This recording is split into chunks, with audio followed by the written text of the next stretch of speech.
we are. There we go. We are live.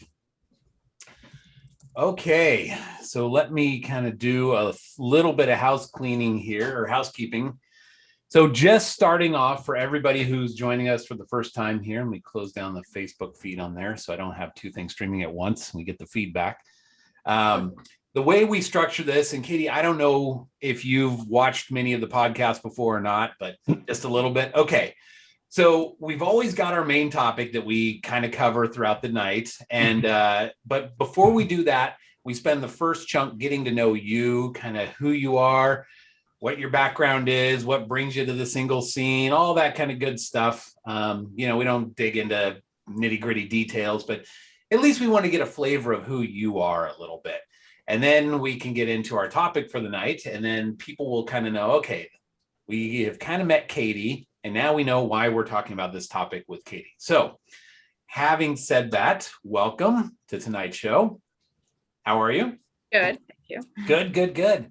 Well, I always say I love it when I just get to meet someone for the first time and I don't know you personally, because it just feels more organic when we're asking these questions and just getting to know you on a legit level. So I don't know you. I've never met you before. And, this is a first for me, and we're going to have a heavy topic tonight, which is great. So lots of firsts tonight. So tell us a little bit about yourself. Where do you live? What's going on? Where are you from? All that good stuff. Kids, no kids, divorced, never married, whatever the situation may be. Tell us about you. All right. Well, I'm Katie. I think my last name's already posted on there, but it's pronounced Yanguez, nothing like it looks. Oh. I was married 16 and a half years. I've been divorced for 2.5 now. I have 3 kids. They're girls. They are 13, 14, and 15. Oh, wow. Luckily, they still like me, still listen to me, still think I know what I'm talking about. So they're really good kids. And so they're all middle school right now. No, actually, great. My oldest one is 10th grade. My oldest is deaf, so we use ASL at home with her. And I'm a nurse practitioner. I live in South Jordan, work in community health, so mostly low-income immigrant refugee populations. I do struggle with my English a little at the end of the day because I speak Spanish like 12 hours a day. So I might struggle as I'm looking for words a little bit tonight. So you're Hispanic or half Hispanic or like what? Nope, I learned it. I was a missionary in Panama. I learned it there. And then when I came home, I actually married a Panamanian that I met here. Didn't meet him on my mission. And so I used Spanish at home and just always looked for jobs with the Hispanic community after I came home. Okay, great. Well, I have something in common with that because I have been through a Taco Bell drive-through, so I know a little bit of Spanish myself. See, that's all you need. Get a Taco Bell, like you're good. Actually, when I was a kid, I lived in Panama for 4 years, and when I was a kid. So you did. Do you remember it? Oh yeah. I lived in the Balboa zone. Okay, I know that. Near Fort Clayton was the army base my dad was stationed at. So nice. That's where the temple is now. Yeah. Oh, nice. And I actually gone back and lived there after my mission too. So Panama is like my second home. Awesome. Yeah, looks like somebody else has Panamanian connections down there. Yep. I've never been to Panama, so I have no connections. I got nothing on that one. It's a lot like Florida. Yeah, like warm all the time, huh? Yeah. Warm, tall buildings around the beach. Yep. Yeah. At least when I was there as a kid, it didn't have any of that stuff. So yeah, it was actually U.S. territory when I lived there. Okay. Huh. Yeah, the canal zone was like Guam or Puerto Rico or so. Just that in that canal zone though, right? Just the canal zone. Yeah. So they had U.S. neighborhoods, they had U.S. businesses and U.S. schools. Yeah. U.S. type construction in that area. They actually turned that over the year I started my mission. What year did your mission? 2000, 2001. Totally feels like that dates me. Okay, so just as a kind of a reference note for everybody in the audience right now, please keep your cameras off and your mics muted. We're trying to keep this organized. So we will have time towards the end for questions where we'll open it up just kind of to the general audience. So okay. So you're in South Jordan now. Have you lived there your whole life? Are you originally from Utah? Originally from Utah. I've only lived in South Jordan the last 4 years. I don't really have a home place. We moved about once a year through my youth, just slowly kind of up the Wasatch Front from Cedar City to Logan. My family settled in Logan, so my last 2 years of high school were up in Cache Valley at Mountain Crest. And but I Wow. came down for college as soon as I graduated from high school. So I've been in Salt Lake most of the time since then. Salt Lake suburbs areas. Gotcha. So I am sitting in Cache Valley as we speak. I know, I was So thinking. pretty up there. Dawn's My up family Beautiful. still lives up there. It's home. Oh, great. It's home. I just didn't grow up there. Awesome. I have no ties to Utah, so I got nothing for you guys on that one either. I love Utah. Utah's my home. Oh, good. Yeah. I lived in Texas. Celeste, you're there, right? Yes, I am. And Texas is my home too. I've got like this two parts to me. So Right. Yep. Yeah, that's my mission in Texas, and I'm flying to Utah tomorrow to visit my sons. So Okay, nice. Corey's like intertwined in all of this. Like he's got Right? connections all over the Panama, place. Texas. that's right, Panama, Texas, Right? Right. Mexico. Come on. Right. That's awesome. So you what part of Texas did you live in, just to make sure? Austin. Austin? Oh, okay. That's kind of like the spot in Texas that most Texans don't claim, just because it's like totally different than the rest of Texas. Oh, well, then I don't know about the rest of Texas. It's the liberal whole of Texas. Oh, that's funny. Different. It took me a bit to become accustomed to y'all for one person and all y'all for more than one person. Made me crack up in church every time I heard it. But by the end of my year in Texas, I was using y'all. Not all y'all. I could not get to all y'all. Oh, you don't do all y'all. Oh, I you got to do could not all get there. y'all. You got to do whereabouts, thereabouts, Yeah. all that stuff. Bless her heart. But yeah, bless their heart. Absolutely. Have a blessed day. Right. Yeah, way different down in Texas. Everybody's nicer. I live in like the Portland area, and people here just aren't really that friendly. So it's a different world. Yeah, I just visited Portland last week. Oh yeah, I had never been up there before, but I really liked it. Most of the people in Portland wear all black, and they spray people with bear spray. I didn't go in that area. You didn't go to the city downtown. We stayed just outside the airport, went to the Multnomah Falls, Japanese Gardens. We were there for 2 days and then went out to the coast the rest of the time. Okay. Yeah, there's a lot of people right now camping in Portland. I like to just consider them like, they're permanent campers, They just don't pack their trash out with them. Right? I thought we noticed that. They leave a definite trace. Yes. They do. Yes. So It's an unfortunate situation here in Portland. So there are lots of them, and it's crazy. It's like someone took a TikTok video like last week or the week before of some homeless people. They're just pulling up a man cover, and then they're going down into the sewers, and then they just go.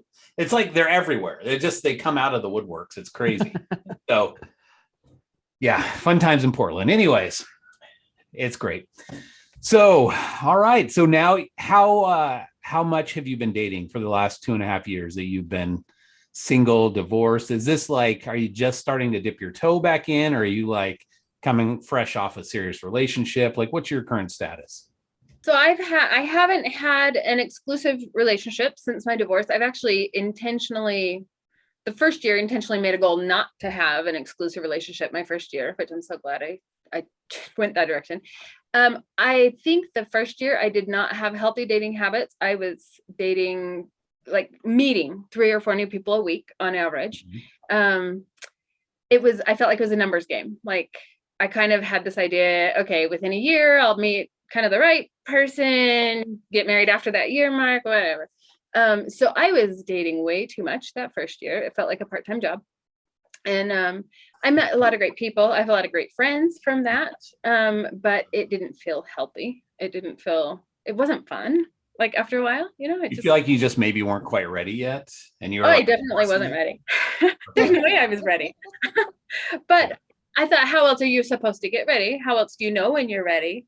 So my first date was 3 weeks after my divorce decree was final. And I think my situation was a little bit unique. We had no separation prior to divorce, and our divorce only took 30 days, 30 days and $1,000, and we were done. So Wow. I get the email and I text my then I texted my husband, said, we're divorced. You need to move out of our bedroom. Like it was, so I was not ready, 100% not ready to date. And, but I did anyway, and I dated a lot, and it was mostly good experiences, but just too much. So then the second year I slowed way down, tried to only meet maximum 3 to 4 people a month. Now I'm actually trying to cut that down to like 2 people a month-ish that I'm meeting. But mostly I'm making a lot of friends. Meeting in person. Is that Meeting what in you're person. saying? Oh, okay. Yeah. Meeting in person. Yeah. No accidental using somebody else's name while making out with them. Oh, stop.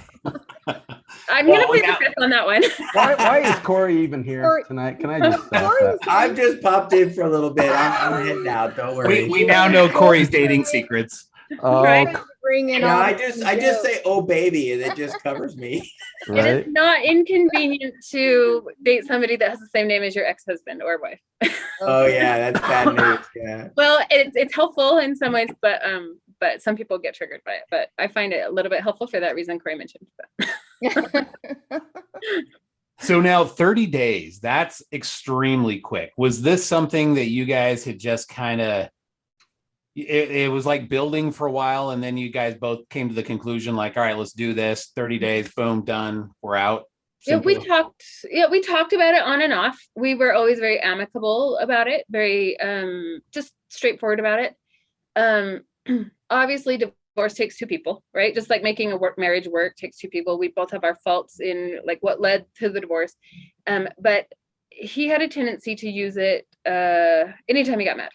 We should just get divorced. We should get divorced. And that bothered me a lot. So I called his bluff and gave him the paperwork with the check through a mediation service and said, if that's really what you want, I don't want you to just keep throwing that at me like that. Either let's do it or let's fix it, but let's not live on this fence anymore. And a little while later, he kind of got upset about something and went and turned in the papers. So he called my bluff. I bluffed, he called it, and we ended up divorced 30 days later. So part of that first year, we worked on, are we going to reconcile or not? Are we going to fix this? My only requirement was marriage counseling. That had been my requirement for a few years when we were talking about it. And, anytime we talked about fixing it, I said, okay, let's go to marriage counseling. Let's fix it. But there was no willingness there. So I wasn't willing to get back on the fence without it. And so we ended up divorced. Did you guys went to counseling before the divorce though, right? When you were kind of doing the threatening phase and all of that? So I had been asking for it for a long time. He was not willing. Why was he not willing? Was it just he just didn't feel it was needed, or? So I think part of it was cultural. I mentioned he's Panamanian. So he felt like counseling is for people that are mentally ill or have a lot of problems. He didn't see it as a resource for tools. I saw it as a resource for tools, communication tools. We had some communication problems. I'd say the foundation of our relationship was pretty good. So that's why I kind of didn't think my bluff would get called like that. But I think he was just calling my bluff back and thought we would fix it. So anyway, he's a good person. He's a very good person and good father. He was a good husband, but I wasn't willing to go back into it with poor communication skills. John, what are the stats for people who get divorced and get remarried? Somebody mentioned this lately, and I was shocked how high the number is. The last numbers I saw were 8 to 10% remarry. So about 1 out of 10. Crazy to me. And out of that, actually, there are those who remarry more than once. Yeah. The same person, right? Yeah, the same Yeah. person. Yeah. My grandma and grandpa were married like 4 times. So My grandma remarried one of her ex-husbands a few times too. yeah. Wow. See, there you go. It's not unheard of. It happens. So whether if that should happen or not, I don't know about that. But Right. So have you It's fully like taken you it off the forget. table then? After the first year of no progress, I ship sailed. I took it off the table after that. After we hit that year mark and we weren't progressing one direction or another, I felt like it wasn't healthy. I couldn't move forward, and neither could he really. I didn't think it was healthy at that point. So that's when we finally just ship sailed. We weren't going back at that point. we'll just leave it at that. Yeah. So are you guys both in a good spot now where you're just kind of like, okay, we did the right thing and we're happy where we're at. So we're both moving on with our lives? I think so. I know for me, it feels a lot healthier without having the cyclic tension there. Sometimes I feel healthier. I'm not sure because I'm not sure if he feels healthier or not. He's in an exclusive relationship. They're talking about marriage. I'm happy for him. I feel like that will help him. I think he'll do better that way, but I don't know how he's feeling about it right now. I know he's got a lot of regrets about that, but still active and still a member of the church, all that good stuff. I am. He is mostly. He's mostly active. He's got his moments. A little more because he lives on his own. Our kids go to church with me, so I think when you're single and alone and somewhat depressed, it's harder to maintain that. I agree. His testimony is intact. We'll go with that. Good. I would think it would be a little bit easier in Utah, just simply due to the fact that you can attend a singles ward, like a mid-singles ward or single adult ward or something. To me, it just feels harder being that kind of like weird, awkward person at the end of the bench, or maybe just sitting in the back where you're like, yeah, it's just me, guys. And people kind of are there with their families looking back like, what, did the rest of your family not show up today? Like, nope, they didn't show up today. We'll just go with that. You say that, but I gotta tell, like, I go to just a regular ward in Cache Valley. There's 2 singles wards, but they're mid-single, so they kind of top off at 45, and I am over 45. And I love a family ward. Like, and people ask, I just say, yeah, I'm divorced, and it's good to be here. And it's people have they'll look at me sometimes and be like, oh, whoa, as if that says anything about me in and of itself, which it just doesn't. You're one of those. As long as I know that, Right. I just show up as I show up, and I am an integral part of the ward and involved in church callings, and I have a blast. Like, I like going to church functions. I like being there, and I'm just kind of fun Uncle Johnny, and I don't know. I get why some people might feel uncomfortable. I just think that has more to do with where we're at in our healing process, and I did feel uncomfortable at times, probably in the first year after my divorce, but yeah, I don't think we have to be too worked up over that or weirded out by that, I guess would be a better way of saying it. So Yeah, I actually feel more comfortable in the family ward too than I went to a mid-singles ward probably twice. It's way more comfortable for me in the family ward. yeah. So you're I still think that mid-singles should age, I think. Stop, right? Oh, go ahead. Yeah, I'm still in the mid-single age. I'm 42. Okay. Oh, she's the young and amongst all. I know, just the spring chicken. They All say of 40 us is the new 30, right? capped out. What? Actually, Everett can still go to a mid singles too. Okay. For just a little while longer. Yeah. I'm going to start counting backwards. So I'll be able to go to a mid-singles ward until I can go back to a YSA ward. It'll look weird, but since we can all identify these days, I'll identify as 25. So So basically, you'll be going back as bishop or something, or one of the counselors. yeah, let's hope not. I don't think the church. Yeah, you have to be married for that though, Everett. So I don't know. Well, Yep. maybe. I'm you have out. to be married to be in a stake presidency or a bishop. Not a bishop's counselor, however. I think you can be single and in a stake presidency, just not stake president, right? You can't be a counselor. No, counselors are married. I hear lots of mixed stuff on this nowadays. I don't know. Yeah. I mean, they It'll might be change transition. that. They might change. Pretty much every other calling is wide open to singles, though. So you can be an elders quorum president. You can be a lot of things. So There is only one calling in the church I have ever aspired to, and I have lobbied for it forever, and that is magazine rep. Because especially now when you can just get it on your phone, perfect. My calling, lock me in. I will be that for the next 20 years. I'm your man. I will go around, ask everybody once a year if they've got their subscription, if they're logged into their phone or whatever you got, I'm the guy. Count me in. Sounds like a good one. Yeah, absolutely. So, all right, you're there in Utah. You kind of spent the first year sort of speed dating and going crazy on that. And then you just backed off a little bit, right? Just kind of like, I need a breather on this. Have you started dipping your toe back in the water? Or are you still in that kind of, I'm taking time? No, I date. I meet somebody new probably twice a month, and then I go out with like date friends. I date friend zoned people. Probably twice a month too. So I probably go on 4 dates a month. Sometimes a little more, sometimes a little less. So I have never stopped dating. I just slowed it way down. This sounds very calendar driven. So do you Hey, date with Celeste, what do we call purpose? What are you saying? What? I was gonna say, what do we call that when you date friends or friends hang out too much with you? You know, that's like the undercover dater. Corey is I don't know what that means. talking about like the undercover dater that says, "Oh no, we could totally just be friends," but they're really Yeah, just when you trying to, put a like, guy in a friend zone, he's like, oh yeah, we can totally be friends. You know, Totally. when you go on dates, I'll babysit for you. I'll cut your grass. I'll do it I'll all. be here. I'll be here when you get crushed, but one day I'll wear you down and you'll date me again. You know, it's possible. At this point, and so Everett, I think, said it sounded calendar driven. In a way it is, because I try to plan my dates around when my kids are with their dad, so that I'm not taking away from their time. So and during the week I can't date much because I mean, I'm still at my office right now, but mostly because I didn't want my kids participating in this conversation. Right.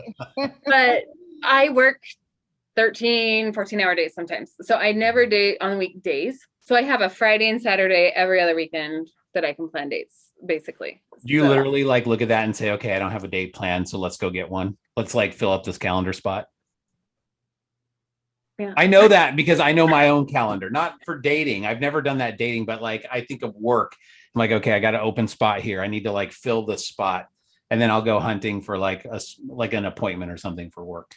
And this is where in the dating world, I think it's actually a lot easier for women, because I can like go in and fill in the spots as needed. I think, I don't know, I think some men can, but I think women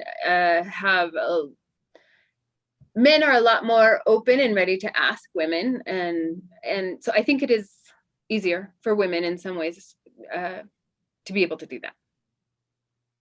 Interesting. So Well, are you more of like a dater that like I'm going to date for a purpose, or is it just because I'm going to date because I'm having fun? Because it sounds like your first year was just kind of like, I'm doing this to have fun, trying to get out there and do what I'm supposed to do. Or do you now be like, okay, I'm going to say yes to this person, even if I'm really not interested? Or is it like, I will say yes because this might go somewhere? I only say yes if I see some potential in a relationship. If I feel like there are not enough things that align, I won't say yes. I mean, everybody has a few boxes to check off, right? So if there are not enough compatibility boxes there, then I don't say yes. So I do date with intent and with purpose. I want to get married again. I really enjoyed marriage. I like marriage. I want to be married again. I don't want a super long, extended, exclusive relationship. So I do date with purpose. Even that first year I dated with purpose, I just don't think I was as selective because I didn't know what I wanted. I actually dated a lot of non-members even that first year because I'm sealed to my ex-husband, and I had a lot of mixed emotions about annulling that, especially with my children. My children are all adopted, and so that sealing finds them, like, they find some identity there, some family identity. So for a while I actually dated a lot of non-members so I wouldn't have to make that choice.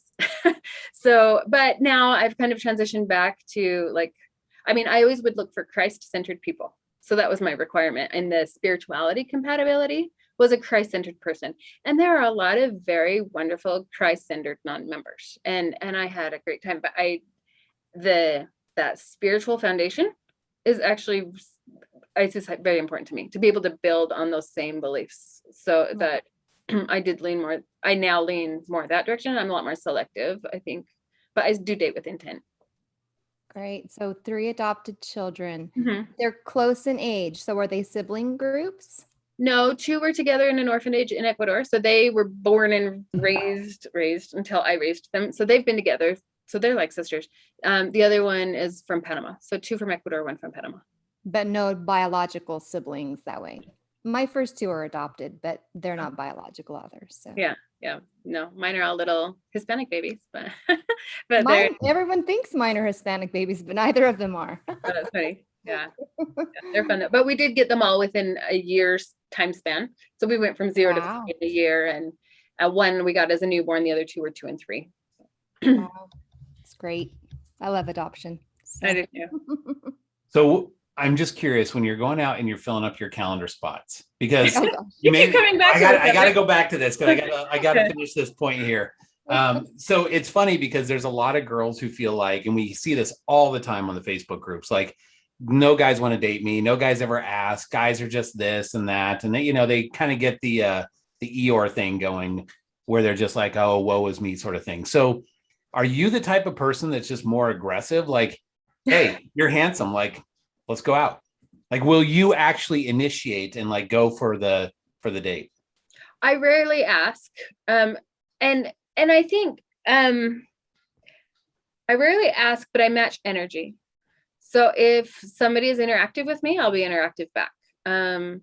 I don't mind initiating some texting. If I know that they've initiated a few, I'll initiate a few. I match energy. I make sure that that's if energy is waning, I back off. Like I don't, but I think confidence is one of them. I think people pick up on my confidence. I think the fact that I think it helps. I don't know why I think there are differences in people being more assertive than others, but Yeah. I don't know. I rarely ask. Sometimes I'll ask if I'm interested enough and they're taking more than a few days to get to the point where they want to start planning something, then I'll hint enough to be like, oh, we should meet sometime, You pull out your day planner, like, okay, so I've got this date right here and it's open. So would you like to go out sometime? By Wednesday, I like to know who or what I'm going out with by Friday and Saturday. So.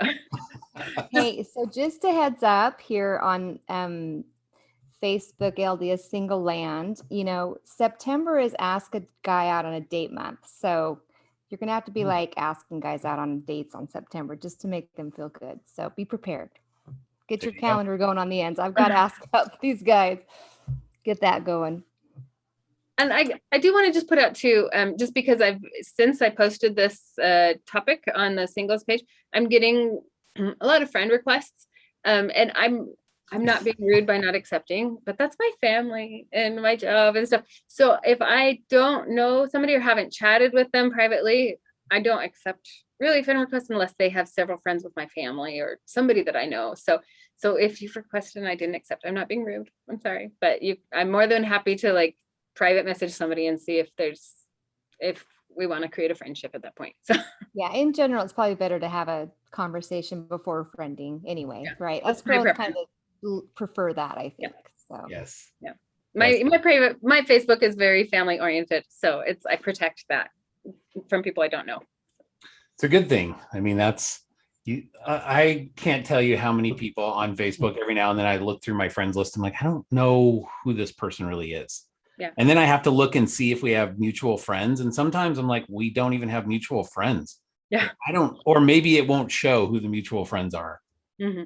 So sometimes you got to go, I guess. Like, I'm not sure how you got in there, but I guess we're not really that good of buddies. So see ya. I have like 4,600 friends, and I'm sure that some of them are Chinese spies, Yes. or Russian spies. That's why you get so many but that kind of makes me feel a little bit, like international man of mystery or something. I don't know. Go. So okay, there is a cap at 5,000. So I know I don't know what I'm gonna do. Yeah, you're gonna have to start deleting people to feel kind of peeked out about there. Yeah. And to respond to one of the chats that just said about stepping out a limb on accepting friends, to that person, I think it was Aaron. I think that limb comes when you direct message somebody and start a conversation on the side and can build a friendship that way rather than just blindly friend accepting. Yeah, there's kind of this misnomer. I call it a misnomer, but this kind of belief on the Facebook groups that you can just send a friend request, they're going to accept it, and then once they accept it, then we start chatting. And I'm like, I think that's backwards. Like start chatting first and then Right. send a request. That's Exactly. just how I've 100%. always handled it. Yeah. So That's how I prefer. That's a I good did way to have go. some girl that this was like a while ago that had sent me a friend request, and I'm like, she looks really familiar, but I don't know. I probably know her, and it's one of those things where you'd feel bad turning it down. Like, gosh, she probably like has all this history or something of like, yeah, remember we used to be good buddies. I'm like, oh, okay, cool. So I went ahead and accepted it, and then like a while later, I ran across her again in my friends list. So I sent her a message like, hey, like, kind of how do we know each other and everything else. And then she sends me a message back like, is that how you pick up on me? Like, what the heck? Like, I don't even know why you're in my friends list. But yeah, like, anyways, it was kind of weird. So yeah, I'm a big believer. Get to know who you're accepting into your friends list for sure. Right. So, all right, other question then, and then we'll kind of start moving on into our main topic for the night.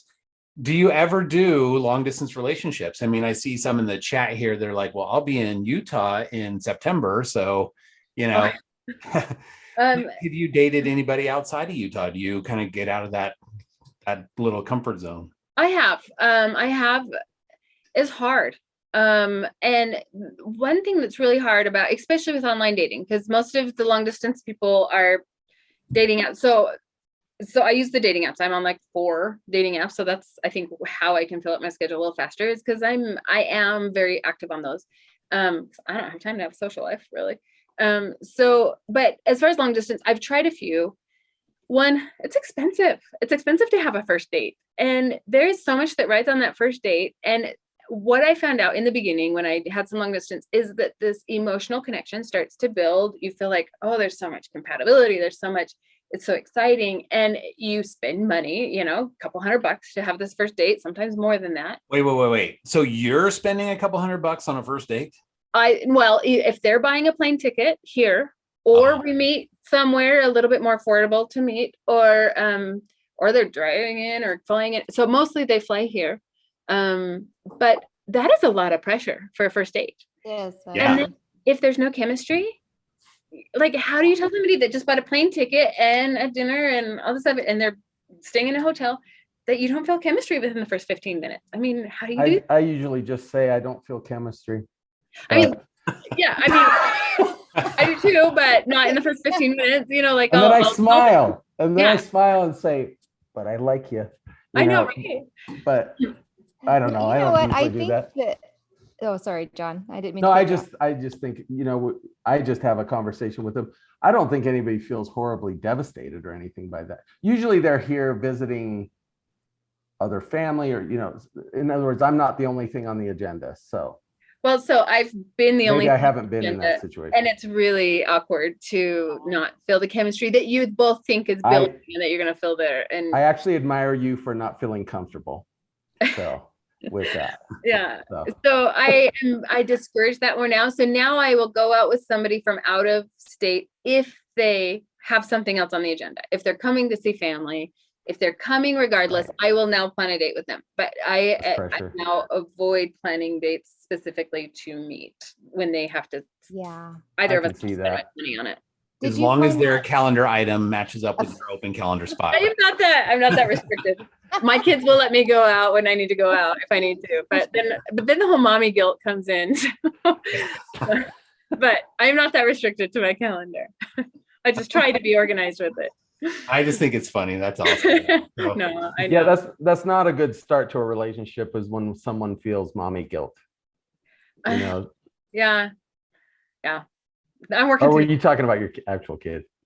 No, my kids. Like, Got it. Because my kids. I thought you were talking about the date. No. No, if I don't see my kids for 12 to 14 hours a day, I got you. I plan a date. I feel like I'm neglecting. So. Right. Yeah. Did you find that was kind of a weird aspect of like the LDS dating culture? Because I was married for almost 25 years. And so hopping back into this whole dating scene and having people like zip zapping across the country to go on these dates, I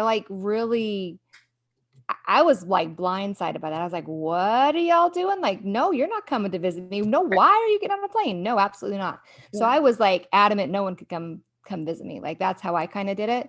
But it was weird that to me that was such a normal way of doing things. It was like, that's just what they did. And I think it's mostly empty nesters that are willing to do that. And I think the other thing is, as a few people have put on here, outside of Utah, sometimes there are not as many options that they're interested in, especially Absolutely. within the church. And so that seems to be a driving factor to be willing to travel a little further. Absolutely. Yeah. Yeah, try living in Portland. There's not that many options. I'm just saying. So, okay, well, interesting. Now we know that you're very calendar driven, or at least I know that. So, So everyone's perception of me is that I'm very calendar driven. right. So, it's funny because anytime we have a guest on, we always kind of have them, I shouldn't say we have them pick. We usually discuss a couple of topics and get a topic that you might be interested in discussing. And tonight, obviously, we are going to be talking about like intimacy and relationships and how that works, especially in the church. And we definitely want to have like, a very modest and decent discussion about it, not a bunch of crass anything. Corey's back. Well, see, once we start talking about intimacy, Corey pops back in. He's like, Corey's I like, don't want What craft. intimacy? No, I'm back. now we're back to the good part. Corey's As like, soon as count he me said in. craft. Hey, remember, I'm Corey packing shows for up. Utah tomorrow. I had to go and get my clothes out of the laundry, and I had to fold them and put them in my suitcase. So, I'm back. Yeah, it was just coincidence. I heard Timing. intimacy, so I ran in here. Yeah. as fast as Time I to click back in. Diving for the keyboard, like, yes, I'm in. So, yeah, Where's my this is popcorn? definitely a topic I feel like it's kind of divisive in a way. There are some people who are like, my virgin ears, I don't want to discuss that until I get married, and then only behind closed doors with the lights turned off, and we'll figure it out at that point. Good luck. That's kind of my feeling on that. Good luck, right? I feel like that's probably something that you should have a fairly thorough understanding of where the other person sits before you jump in. I don't know if you've ever clinically run into problems with people and intimacy and things like that. I'm sure John has in his practice. Yeah. Sure of that. Yes. In my case. So I think it's probably a recipe for disaster to really go through that and not have at least a pretty good discussion with the other person of what they find acceptable, what they don't, and how they perceive that kind of playing out if you move forward into a marriage. So having said that, Katie, let me ask you a question. What makes you want to discuss this topic in particular? Mostly because Celeste asked me to. Oh, now we so know she where it gave- comes from. She gave me the Yeah. list of what she Celeste would usually wanted to talk discuss, about and I it. said, that's the winner. We actually have her on next month too, but that's a secret for most people. But I'll let y'all here know that. But she had 2 topics. I was like, okay, those 2 topics we need to discuss. This would be one of them. So I included it in the list because, like you're saying, Everett, there in the church and in dating, there is such a spectrum of what people are comfortable with and how they handle it, how they discuss it. And so I want to be really careful about not gender shaming or anything. So anything I say, please feel free to substitute the other gender as well, because I know men and women both do this. But as a woman on the receiving end of messages, some people struggle in how to address this appropriately. And I think because of the way our church sometimes teaches it, and sometimes there's shame taught around the subject. And just like Everett brought up, there are a lot of people that had struggles with intimacy in their previous relationships. So either wives that didn't like it, or like just a lot of difficulty in their relationship. And people are so scared of having that again in another relationship that I think sometimes they come out way fast, way forward, way aggressive in trying to address it, because they're like, okay, if you're a prude, I'm just going to stop it right now. I don't want to talk, I don't want to engage with a prude or somebody that doesn't like sex. So in a lot of cases, some of the men in my experience, and I'm sorry to say this, I hate to say this, but the LDS men are some of the biggest offenders in this aspect. They come out a little too aggressive, a little too strong in trying to assess my thoughts and feelings about intimacy, and it comes off pretty inappropriately, sorry. So that's one of the reasons I wanted to address it. The other reason is because of these men's experiences, there's a lot of women that are either afraid of sex, and men, I think it's more among women, I think that's fair to say, but either they're afraid of sex, or they feel shame about sex, or they feel uncomfortable with their sexuality. And those are all not healthy. And I think as a church, and this was kind of a hot topic on the Facebook post, we need to address intimacy different. We need to take the shame away.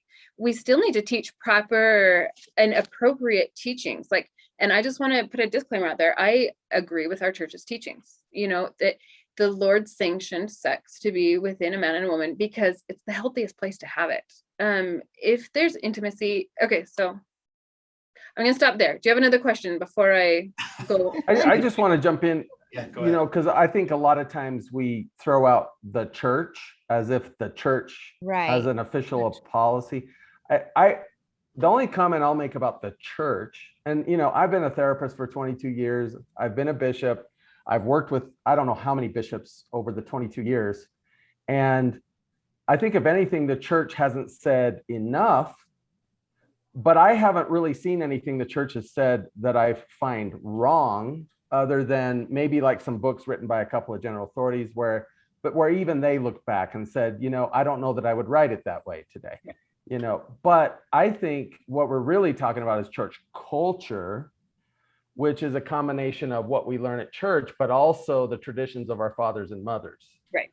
Which those are often grounded in what we were before we joined the church, you know, and then they get mingled in, the philosophies of men mingled with scripture. And that's just not the church, you know, that's Right. our own personal view of things. And so it was a young women's leader taught me to be ashamed. It was, you know, some bishop or some, but these are not official spokespeople for the church.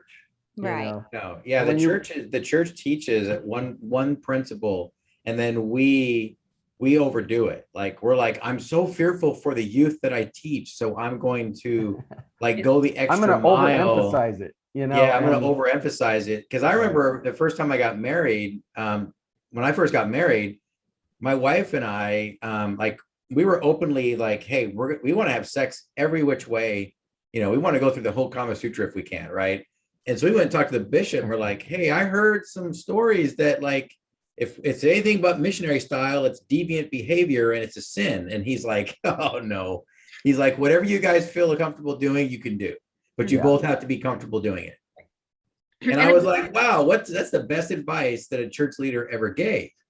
Because if he would have been like some old croaky guy from the, you know, from the 50s, he probably have been like, nope, she has to keep a dress on and it's got to be missionary style. And, you know, it's like, but even those were traditions of their fathers, you know. Exactly. And I used to say it that as long as both of you don't feel degraded or demeaned in any way, you know, that's why he said be comfortable. Yeah, that's the key.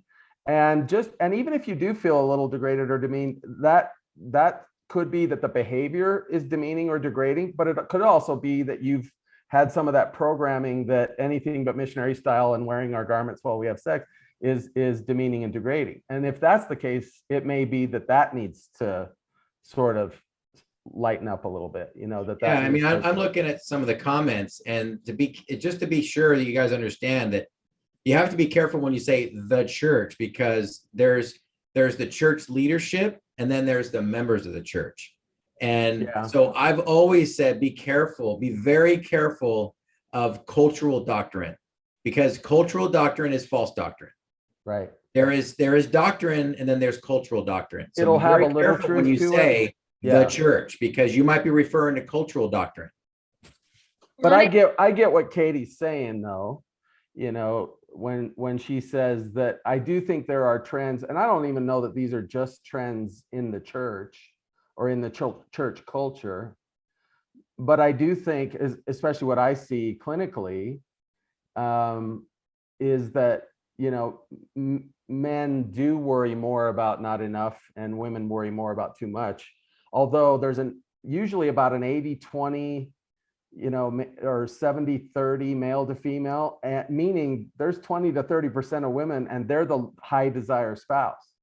They're the ones actually feeling like they are being deprived. And so you can flip that too. And I know some of those women I have, that I've either dated or I've known in the singles community when, if we talk and they're open about that. And so it's not like Katie was saying, it's not like 90-10 or 100% men and 0% women kind of thing. And going back to Corey's comment, and a lot of times when I say the church, it is church culture that, so I believe 100% in church doctrine, and what they are leading us and guiding us to do is for our benefit, our happiness, not for just to put out rules out there. And I kind of wanted to talk about that a little bit too. But I think the church culture is very overbearing sometimes and not always following church doctrine.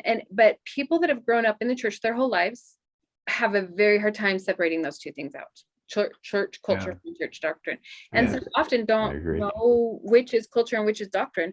But when I was in Young Women's, I remember a talk about somebody who's had sex before marriage is like a piece of chewed up gum. And they're like, okay, would anybody want that gum afterwards? So that could be very degrading or shameful for somebody who slips up, and that happens to. And now they feel like chewed up gum and nobody's going to want me, right? So I do think there is some harm that happened in the way some people taught this concept. And we have to recognize that harm. If we don't recognize it, we can't help fix it. But I think culturally, as members of the church, we can try to start repairing some of that damage. And I think the way we do that is taking shame out of this. Even people, I think I've only met 2 LDS men that I've been on dates with, active LDS men, that have said they're waiting to be married before they're sexually active again. I've been out with several LDS men, and many of them just say, it's just too hard. After having sexual activity on a regular basis, it's too hard to do that. Or not having sex in their marriage very often. And now there's like this open door. Yeah. Well, they're meeting women that are willing to do it, right? Yeah. So they were married to women who were not willing to do it, who were like, okay, maybe, maybe on our anniversary or maybe at Christmas, special holidays. And then, in that case, it's going to be like, real quick. And then you shower first and then shower after, right? It's just not a good experience. And then they get divorced and all these women are like, I want you. And the guy's like, whoa, I've never experienced this in my life, right? So you never know. And they may be the 30% of women who felt deprived in their marriage, and so it's like, let's go for it. Yeah. No, and it is. And I think a lot of people had very healthy, fun relationships, sexual relationships. And that's kind of the place I came from. Like, that was the best part of our marriage. We patched our emotional problems with intimacy, right? So we would fix everything that way. And so going from that, as soon as I was divorced, and especially it was hardest with him drawing this boundary with this person I had great sexual chemistry with for 16 years. And just overnight with a piece of paper, we're divorced. And to say, okay, am I never going to have sex with this person anymore? I love him. We have mutual love and respect. Are we now going to be celibate because we're divorced? I did draw that line because I didn't think he would ever go to marriage counseling if he was getting benefits, right? So I drew that line, but it was a hard conversation I had with myself to say, can I be celibate again after having 16 great years of intimacy? And I had to break it down on, why is this Allah? Why is this counsel? Why is this guidance? Why is the Lord asking us to do this? Is it just pure obedience? Like, are you strong enough to be obedient? I saw one person in the comments saying those men that are not living that way are weak. I don't believe that. They're not weak. They're just different people have different strengths, and different people have different ideas on how to live their gospel. And this should be black and white. What we're taught, it should be black and white. Like, yeah, none of what we're talking about is an excuse. Nothing is black and white. The truth is I think there's a few of us red-blooded men, who are not having sex, and we're just like going, come on, man. You can do this. Yeah. The thing is I don't think that it's necessarily weakness. I would never have used that term with whoever used that in the chat, because I think it's a God-given desire, and it's extremely strong. He's given it to us to that extreme and to that strength so that we will procreate, so that we will want to do that to bring children onto this earth. And so coming And out so of that a we'll want to marriage, be faithful and close to our spouses. yeah, it's like, it's not that it's a weakness. That's actually a strength, but at that point in time, you have to somehow, if you choose to, rein it in. So no, I don't think men or women that struggle with it is a weakness. I think that it's just they're human, and it's They're human. Yeah. it's something we want to do. I mean, we've It's been our married. humanity. Well, It's yeah. exactly that. And Well, I mean, God created it. I mean, God was a creator of sex, but then Satan perverted it. But it doesn't mean it's not something that's ordained of God. That's the problem, is that people get in their head that sex is dirty and disgusting and a necessary evil. And that's completely false doctrine also. But also think of it this way, like if the church said, hey, we've got an obesity problem in the world, we're going to say food is, overeating is bad, right? Just like you would teach that sex is bad, but necessarily eating food is not evil. right. Right? It would be like, hey, control yourself with your eating, control yourself with your sexual appetites. It's not that sex is bad, and you're evil for wanting it, and you're evil for messing up, and you're evil for committing, fornication, and, don't come to church anymore. It's like, it's just, why is it that's the case? Why can't we just stop calling people weak and stop calling people? I know I'm over here like getting ticked off at the chat because I'm like, people like, Yeah, can we just say think real about fast, just watch your language, people. I Yeah, mean, there's a watch- lot of terms and ways of describing things that are Right. inappropriate for this conversation. And Yeah. the truth is that the Lord understands these desires. They were given to us by, I mean, the Heavenly Father created them for us. He knows, he gets it. He understands. If you've been married for 25 years and all of a sudden it's like, okay, no more. He Right. understands the struggle that goes along with that. He's Mhm. felt it. He's felt our struggles. And there's no way he would ever shame us for struggling with that desire. And so for those in the chat that don't agree with me, that's fine, but I'm not going to just sit here and I'm not going to let people say that it's a weakness or that it should be shamed, because I just don't agree. Well, and if Well, you think about it, believing Christ, trusting Christ is accepting the atonement, not only on our own behalfs, but accepting that applies to somebody else too. And anybody who feels that if somebody has struggles in that department and they are no longer a worthy person, we are not allowing the atonement to be applied to that person. And that is wrong on our part. So one thing I teach a lot is shame versus guilt, right? Shame, either shaming others or shaming ourselves, is you are a bad person, you are weak, you did terrible things. That's shame, and we should never use shame. It is not a healthy tool towards others or towards ourselves. If I'm like, oh, I'm such an idiot, I can't believe I did that, I messed up, I'm such a terrible person, I'm going to hell. That's not helpful. That's not healthy. It's not going to help a person progress. It just makes their self-worth plummet. So, but guilt, I can say, oh, I can't believe I did that. I'm celibate, by the way. I can't believe I did that. That was a thing I shouldn't have done. That thing needs to improve. I can moderate my behavior. But if I'm shaming my character or I'm shaming somebody else's character, that's not a healthy tool. Right. But Yeah, if the guilt, go ahead. I was just saying, because the guilt is that moment in time, right? Like Mhm. guilt is a useful tool in that moment. I either change my action or I Right. change my opinion. Right. Right. So, and it's one or the other. And so in that moment, we're like, I shouldn't have done that, whatever it may be. I need to change my action, or I'm like, okay, maybe my opinion's changed on this topic and I don't think that that's bad anymore. Right. But you can't drag the guilt along with you. Make your choice, get on whichever road you're going to go down, say, okay, man, I messed up. I'm going to try better next time, but just don't carry the guilt, and definitely don't be shaming yourself or others. I mean, the Lord's not. I can He's promise you, anybody that has been married or not even married that has made mistakes sexually, he's not shaming you. No, He's Shame wanting is not the to try tactic to of the return Lord. and Yeah. do better next time. never. Yeah. So there's a one of the comments in there too that said that they feel bad for having to want sex. And you shouldn't feel that way, because I read a good book from a church psychologist that said, temptation is not sin. Being Right, tempted it's is not not. sin. It's when you give into it and you act on it is when you sin. But you could be tempted all day and all night, and it's not a sin. So never feel guilty for being tempted. The Lord himself, who was perfect and didn't sin, was tempted. Yeah. He was tempted. So if you think that the Lord is somehow a bad person because he was tempted. Yeah, I tell people there are no temple recommend questions that say, do you feel like breaking the law of chastity? Have you thought about it? Do Have you you feel thought like about that? having sex with someone outside of marriage? Yeah. It's not worded that way.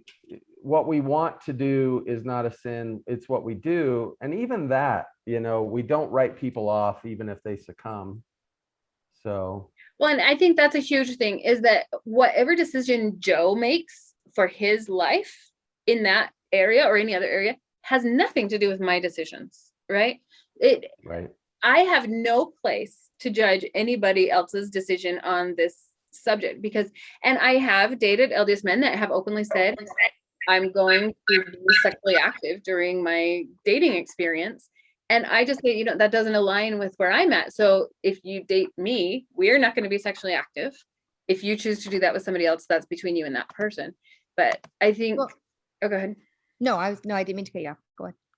If you have more to say. So when I was trying to make this decision, I thought, why was this law given to us? And it really comes down to the two main laws and commandments that we're asked to follow is love yourself, love others, and love God, right? And if we truly applied love to ourselves and love to others, any casual sexual relationship is going to hurt somebody. It's either going to hurt them or hurt us or hurt both of us. There's physical consequences, emotional consequences. You could accidentally bring children into the world. That's hurting children that are not having parents that had a casual relationship. Any way you break down a casual sexual encounter, it hurts. And even if you think it doesn't, even if you think it's fun, it's amazing, it's great to finally be having sex again for anybody who was feeling deprived in their marriage, it might be hurting the other person, even if it's not hurting you. They might be becoming attached to you, or they might feel like their self-worth was just completely destroyed because they thought something was building and it was just a sexual encounter for the other person. So I don't think we can truly love ourselves or love others while we're engaging in casual sexual relationships. There is this quantum physics attachment that happens at some level that is going to hurt somebody's self-worth in that situation. I agree. So I work with non-members too, obviously, and they have casual sexual relationships and they don't think that's wrong per se or whatever. It hurts them too. It hurts them anyway. It doesn't matter whether you believe it or not. It's going to have a downside. You mentioned the chewing gum earlier. I think it may have taken too long, but we've actually had young women leaders and priesthood leaders at the highest levels of the church come out and specifically nail that one and just say, no one's chewed gum. Yeah. Even so let's just be clear about that. And really, as they've taught the atonement over 200 years, that should speak for itself. The atonement renews you. It renews you and restores you back whole again. You're not always chewed up gum. When you repent and the atonement works in your life, you're a brand new stick of gum. And there's no reason for you to ever bring up the fact to your next partner that you messed up. Right. What if we're juicy fruits and our flavor dies? I was bubblicious. I'm bubblicious. Come on. Just curious. I'm going to be honest. So I see people on here saying that they feel guilty for wanting to have sex. I believe, and I forgot who said it on here, but I firmly believe the Heavenly Father gave us sex drives for a reason. In some case, strong sex drives.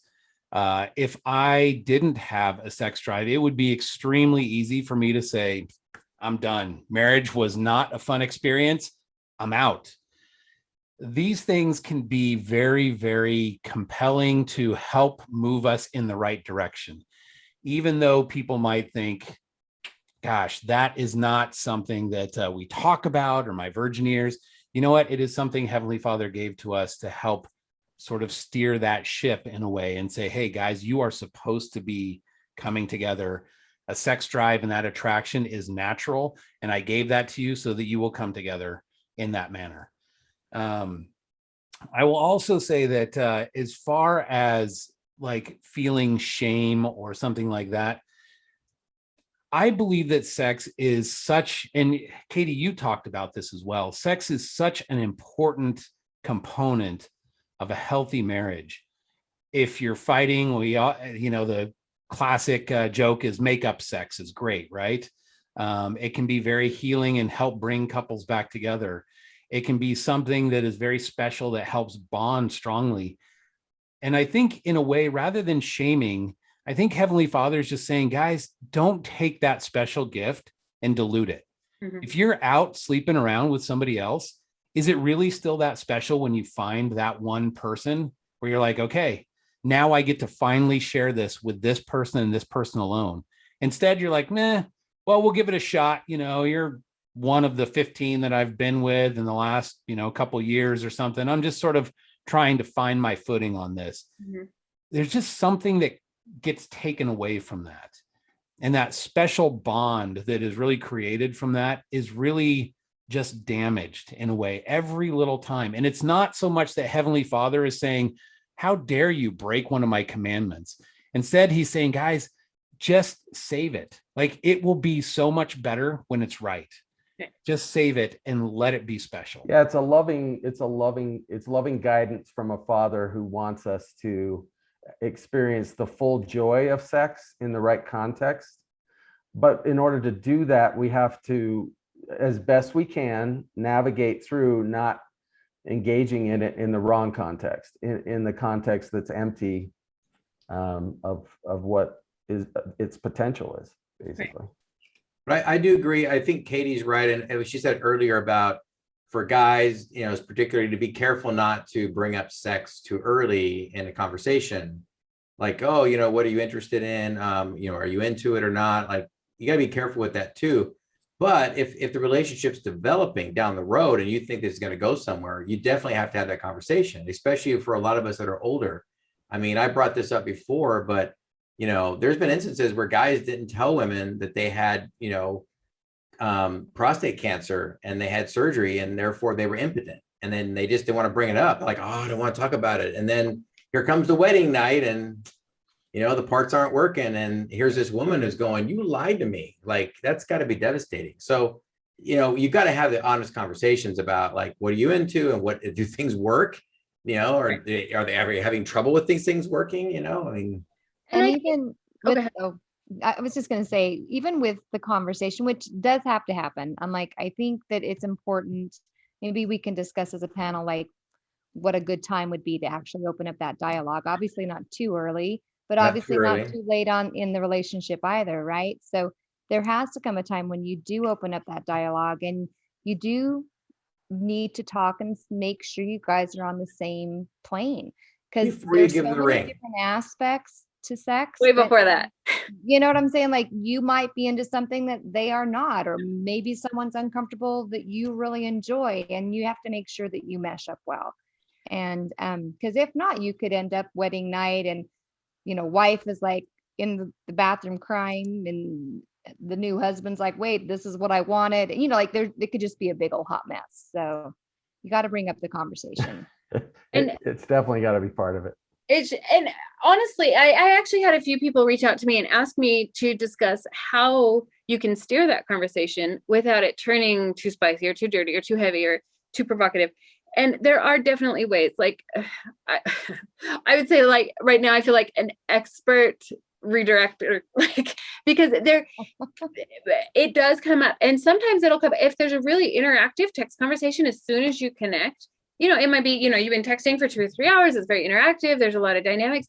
It'll sometimes come up first day, second day, because they want to know that they're not going to spend time on something that they might have completely different thoughts about intimacy and sex. So some guys will start out by kind of turning it a little bit sexual. They'll kind of like put in some provocative or suggestive statements. I think for women who are trying to figure out, okay, how do I deal with that? redirect first. You know, you can either ignore it, which often I act like I didn't see the comment, and then ask them about their work or their kids or their parents. If you're asking them about their kids or their parents, that like kills that really fast. And you redirect. If they redirect easily and will follow that vein, they're worth continuing to talk to. If they keep pulling you back to it when you're not ready to talk about it, then I directly redirect and say, you know, I'm willing to talk about sex. I think it's important to talk about sex. I'm not ready to talk about this with you right now. I have a healthy view on sex, and I think it is an important subject. I don't think we're there yet. So if they don't take the subtle redirection, then I do a direct redirection. If they keep going back to it, I just disengage. They're not going to respect your boundaries. If they redirect well, then it's worth continuing that. And then for their, like, you know, as whenever you feel comfortable having that conversation is when you'll bring it up. Like, what are your views on a healthy sexual relationship? Do you feel like you had a healthy sexual relationship? Because then you can kind of find out, is there some trauma there? So there are healthy questions you can ask that doesn't turn it into a dirty conversation. But I think when you're not ready to have that, you either redirect subtly or you redirect directly, but redirect. Nobody is obligated to have that conversation before they're ready. I just think if it's happening like on a first or second date, you know, that's sort of red flag kind of for me. And I'm not talking just about my own dating relationships. I'm talking about what I see with clients. That kind of that pushy stuff. And it doesn't even matter that it's sex is the topic. It could be other things, although sex is a common topic when we're getting pushy early. Things as it goes, you know. Yeah, that could be a very narcissistic trait to want to push the envelope and kind of go to the edge. My feeling is that healthy, securely attached people just want to, let's just have fun together. If we don't talk for 3 or 4 days in a row, I'm okay with that. If we talk every day, I'm okay with that too. Let's just see where it goes. And there's just kind of an easygoing aspect to it with healthy people. And so I kind of look for that. I feel like it's something that doesn't really need to be pushed. Like if you're in a serious relationship with somebody, it's going to come up eventually. If you're getting to the point where you're considering marriage, you've been dating for a while, and you want to have that conversation and it's just kind of uncomfortable, there may be a little bit of push through on that to just say, okay, we got to get over the hump of being uncomfortable because we need to talk about this. But it shouldn't be something like, hey, how's it going? Great. How are you? Nice to see you. You look great. By the way, what do you think about sex? Like right off the bat, some people just jump into the deep end of the pool, right? And that's just, I mean, beyond a red flag, I would say. That's just kind of like Creeperville a little bit. And it happens a lot. And I feel like a lot. Yes, I'm sure. Well, for the guys, we don't get it as much, but I know I hear this from girls a lot. Like, just know there are some of us guys who are kind of like, you know, we just don't, I mean, we don't do that. And so we just don't get it, you know, but I'll take your word for it because I don't have a lot of guys hitting on me. Well, So, in the sense of all those guys that do that, I've had it come up in the very first conversation a lot. And it's easy to redirect most of the time. But I think those men are scared of getting into a relationship with somebody who does not have healthy sexual views. So I think it's one of the most important things for them to address in their mind. And if they do it in a healthy, respectful way, honestly, as a woman, that's okay to me. Like if they want to bring it up as one of those boxes they want to check right at the beginning, as long as they're healthy and respectful, that's okay. I don't think it has to wait till like 4 or 5 dates down the road. But I think a lot of men need to learn how to do it in a healthy, respectful way. And women do too. Women are as aggressive as men these days sometimes. So I think it can be an early conversation if it's done in a respectful, healthy way. Yeah, I think I'll play a little bit of a devil's advocate. I think for some guys too, I mean, sometimes we know like guys can figure out in about 5 or 10 minutes if there's just a girl that we're interested in, like, and for women, it takes a little longer. They're like, I got to know your inner deep thoughts and your feelings and your philosophies. And guys are just kind of like, hey, she's cute. She's nice. She got a great smile.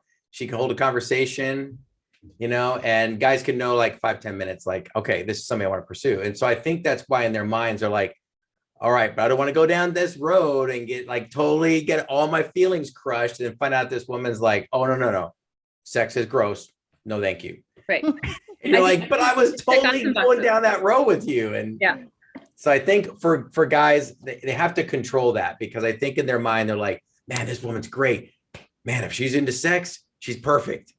And then they just want to like crack open that can and start asking questions. So, but I feel like that's moving way too quickly to kind of decide whether or not somebody wants to be like, okay, I really like this person. Let me find out what their views are on sex, and then we can like move forward. And why don't you just start by liking them and then get to know them? I agree. And then just, well, yeah. And I was just saying that there's guys out there that are like that. I'm just trying to just give the kind of the guy's perspective is like, I'm not saying that's how guys should be, but they just got to control themselves, because they have to understand like their guy senses have to be under control too. And we can get to that. We can get to that, a few weeks or months from now when we're start to even think that we might be marriage material for each other. It seems to me that's when that conversation can come up. For me, the rushing into it with somebody that I don't even know yet. I don't know. I'm a dude and I'm creeped out by it. I'll be honest. Of course. So I mean, it makes me uncomfortable. Yeah, you don't say, "Hey, nice to know you." 5 minutes, and then you're like, "Hey, are you into like whatever?" Yeah. And I think that's a good question. Cool. Oh, sorry, Katie. No, go ahead, Celeste. I was just gonna say, there's a very simple question you can ask somebody that you're interested in to see how they feel about sex. And I may have said this before on another podcast, but it's a basic question, but their reaction will tell you where they stand 100%. So all you have to ask them is, do you think that there'll be sex in heaven? If they said your hopes because if they're like, well, no, why would there be that? Why would they have that? Then they're like not really into sex. If they're like, well, why wouldn't there be? Of course, then that there is. So just their reaction to that very simple question, where their root is on where they stand with sex. And so you can say that without having to ask them personally what they think and their opinion and stuff, and just say, well, do you think that there'll be sex in heaven?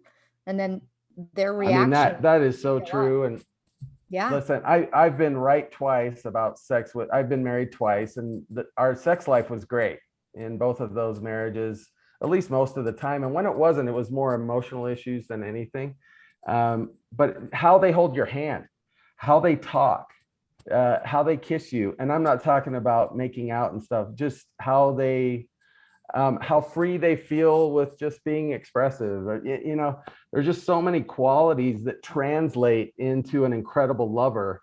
That's what I'm looking for. And I don't even need to touch her to kind of get a feel for that. So I don't worry about that too much. That's and true, I think John. maybe that's what we ought to teach men, and that way men can just quit talking about it and just well, true. I mean, it's true, because if a woman is kissing me with chicken pecks and it feels like I'm kissing my grandmother or something, it's like, whoa, this is not working out. It's not right. So John, going off of that, we've had a few people ask, how can you figure out sexual intimacy, like good compatible sexual intimacy without having sex? Because for a lot of people, there was zero chemistry when they got married, or a few people mentioned their spouse ended up being homosexual and they had to figure that out in marriage. Yep. So I think we should address, you said the way you hold hands, the way you kiss. Making out is great. Feels like a teenager again. It's kind of weird to make out after you've been having a full sexual activity for so long, but making out is really fun. And you can, if you're feeling chemistry in a makeout, you're probably going to feel chemistry if you have sex too. Yeah. And I think the hard part is that in marriage, cuddling and making out just naturally leads to sex. So you have to have pretty strong boundaries before you even go into it. And I even have conversations before going into it saying, you know what, I've got a Bible belt, nothing's going on below the belt, nothing's going on here or there. And I line out very specifically what I'm willing to do and not do in a makeout. And very few people push those boundaries. People are pretty respectful, but I think it takes confidence to have that conversation before you get there.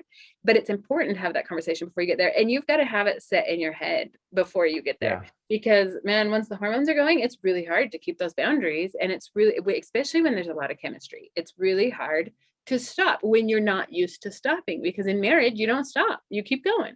Mhm. So it's important for one to be resolved with those boundaries before they get to the point where they have to make a decision. Don't make the decision when that chemistry is burning hot. You've got to make that decision beforehand, have the conversation beforehand, but then you can fill out that chemistry in that situation.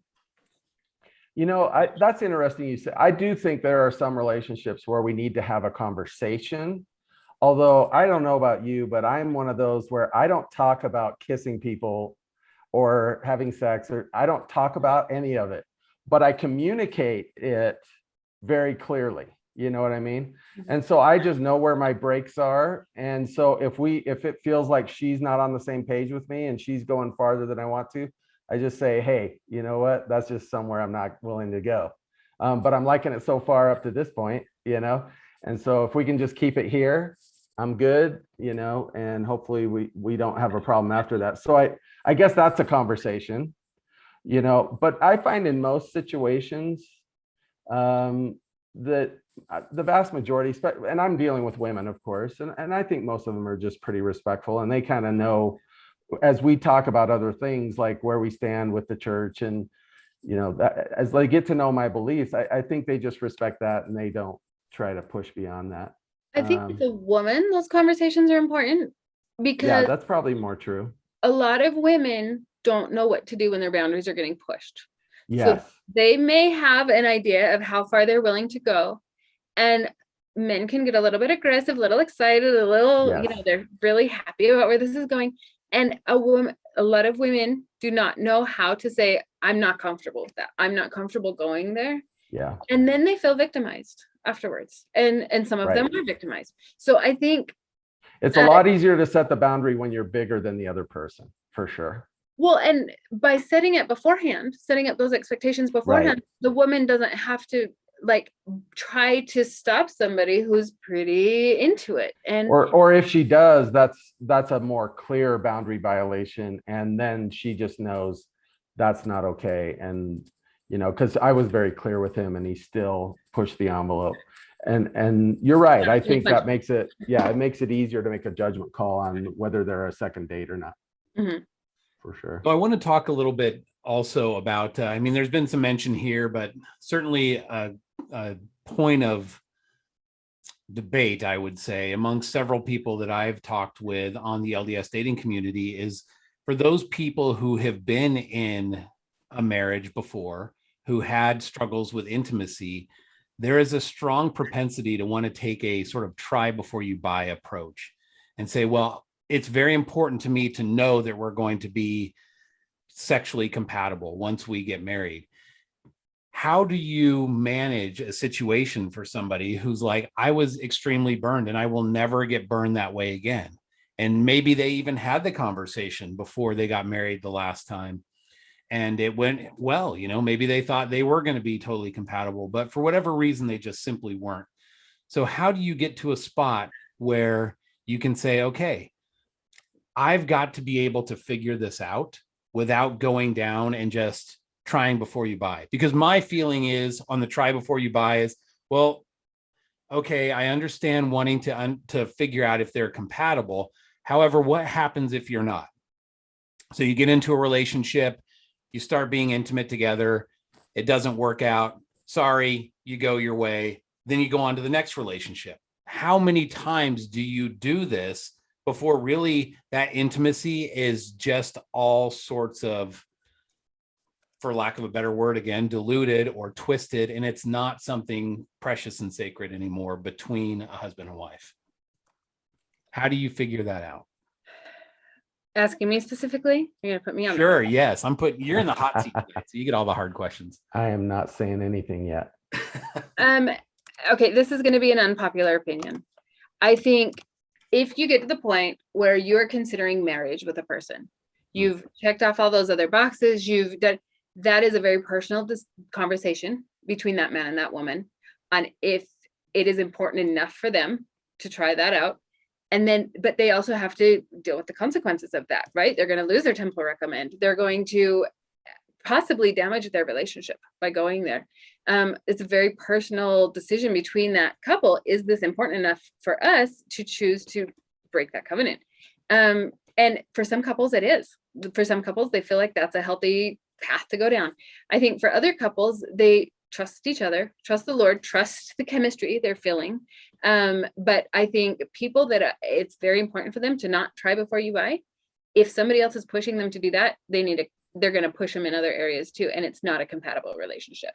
If I'm telling somebody I am very not okay with that approach, but then somebody else is pushing for that approach, we're not compatible because we can't get on the same page about one of the most basic things.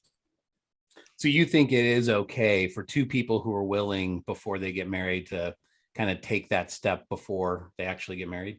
I'm not condoning it's okay. I'm saying for some people, that's important enough to try, and nobody else You should can really understand that. You're saying you understand, like It's understandable, It's especially if they come from traumatic relationships. I mean, and how can anybody outside of that relationship really can't judge them for that decision, I don't think.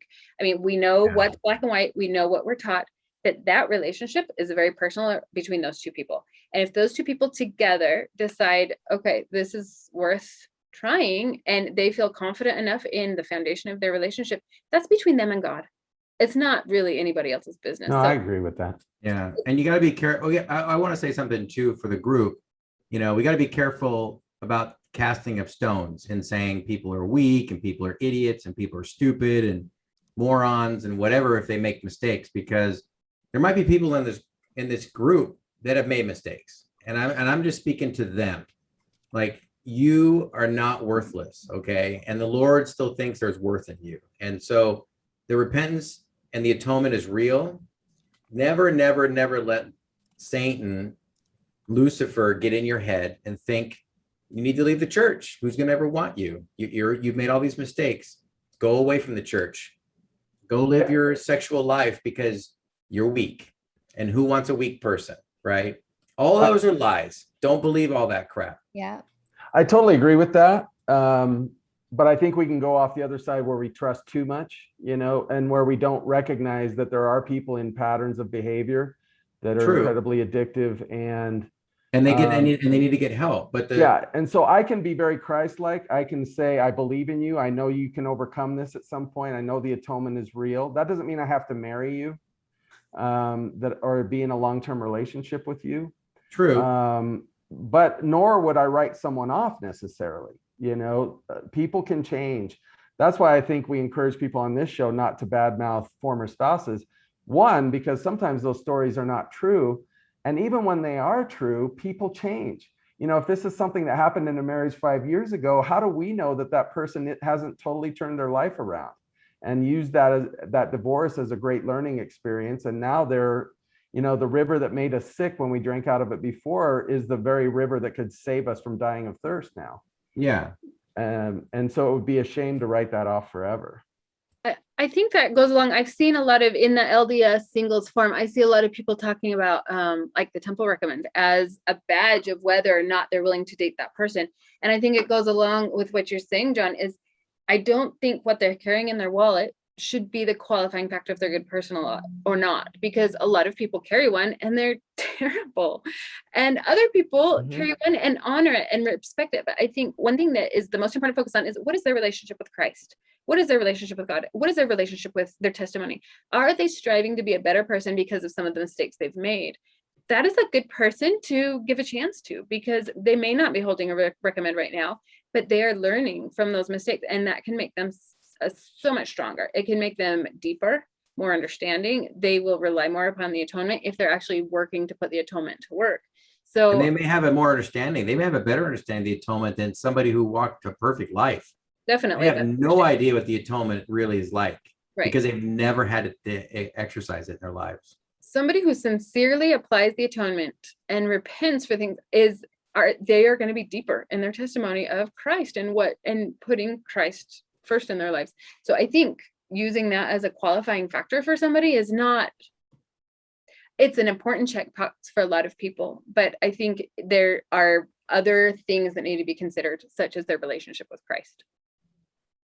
So real quick, before, I know we're probably going to be opening up to the audience here soon, but one topic that someone had brought up on, I think it was on your post, Katie, was the fact that sometimes within our culture, since we tend to try to stay absent and not have sex outside of marriage, that we tend to jump into weddings, jump into marriages, engagements, get into these situations because we want to have sex. Like that's a big part of just being an adult. And again, having been married, and you want to get to that point in time. So what do we say to people that are just like jumping in too quick? You know, my bishop, he's very open with everything. You know, he sat me down and gave me a big long lecture about everything. And his thing was, you know, the atonement is real, like we were just talking. If you make a mistake, that's what it's there for. But he's like, my fear is, you know, if a mistake is made, is it going to affect your relationship with that other individual? Is it going to break it down? And I would prefer you not jump into a marriage where you're going to get divorced, but I'd also prefer you to make sure you're not, you know, jumping in and having sex. It's like, it's a hard balance, but you've got to find a way to not do either too quickly, because, you know, you just have to, you know, figure it out. But, you know, I've told my daughter she's 20, and I've been really blunt with her. I'm just like, you know, I would prefer you make a mistake sexually and have to access the atonement for forgiveness and go through that channel than ever jump into a marriage because you want to have sex. Right. Yeah, I told my boys the same thing. I mean, I told my boys the same thing. I'm like, look, guys, don't just marry the first girl that, you know, bats her eyes at you and you think, oh, I want to have sex. And, you know, because you know what, you might end up in a really, really bad marriage. Yeah, and you might have kids. And you end up with kids, and they're little kids, and then you're divorced with little kids, and oh my gosh, and all the heartache and the heartbreak, and you know, being a product of a divorce, and now my children are now products of divorces. Like it's just heartbreaking to me. And I'm just like, I would just prefer, I mean, I would prefer obviously just stay strong, but if you make that mistake, that's what the atonement is there for. Please don't go run off and get married just because you're like, I want to have sex. Like that is not the path to take. Of all the paths, please don't take that one. So, you know, I mean, but we see it on the pages all the time. People get married really quick, and yeah, you know, makes you wonder. And then, you know, they'll be back in the group eventually. I think that is one of the keys. That's probably one of the keys to making sure you're sexually compatible, is giving it enough time, like not jumping into marriage too fast. And that doesn't mean having sex, but giving it date somebody for a year, not 5 months. And I think that with the interaction, a lot of that sexual compatibility will come out even without having sex. But jumping in too fast because you want to have sex, yeah, you can't figure it out that fast. Before you open it up, there was a private anonymous question I got from somebody that they wanted me to bring up too. Okay. So sure. Yeah, have at it. Yeah. So I wrote it down so I would get her message exactly. It says, in a serious relationship, what is the best way to talk about sex from a previous marriage that was abusive or traumatic? I feel healed and whole, but I have not yet experienced sex since. So how do I know my future sex life won't cause initial triggers? What could I do now to prevent the past from causing potential future issues? I think this is a very important question. I think a lot of people probably have a similar question. Some of my initial thoughts on this to this person was talk about it. Communicate. If you are in a serious relationship and you trust that person, you've got to be able to share those vulnerabilities with that person, or else they won't know. So you've got to open it up. You've got to talk about it. You've got to say, I may have these triggers.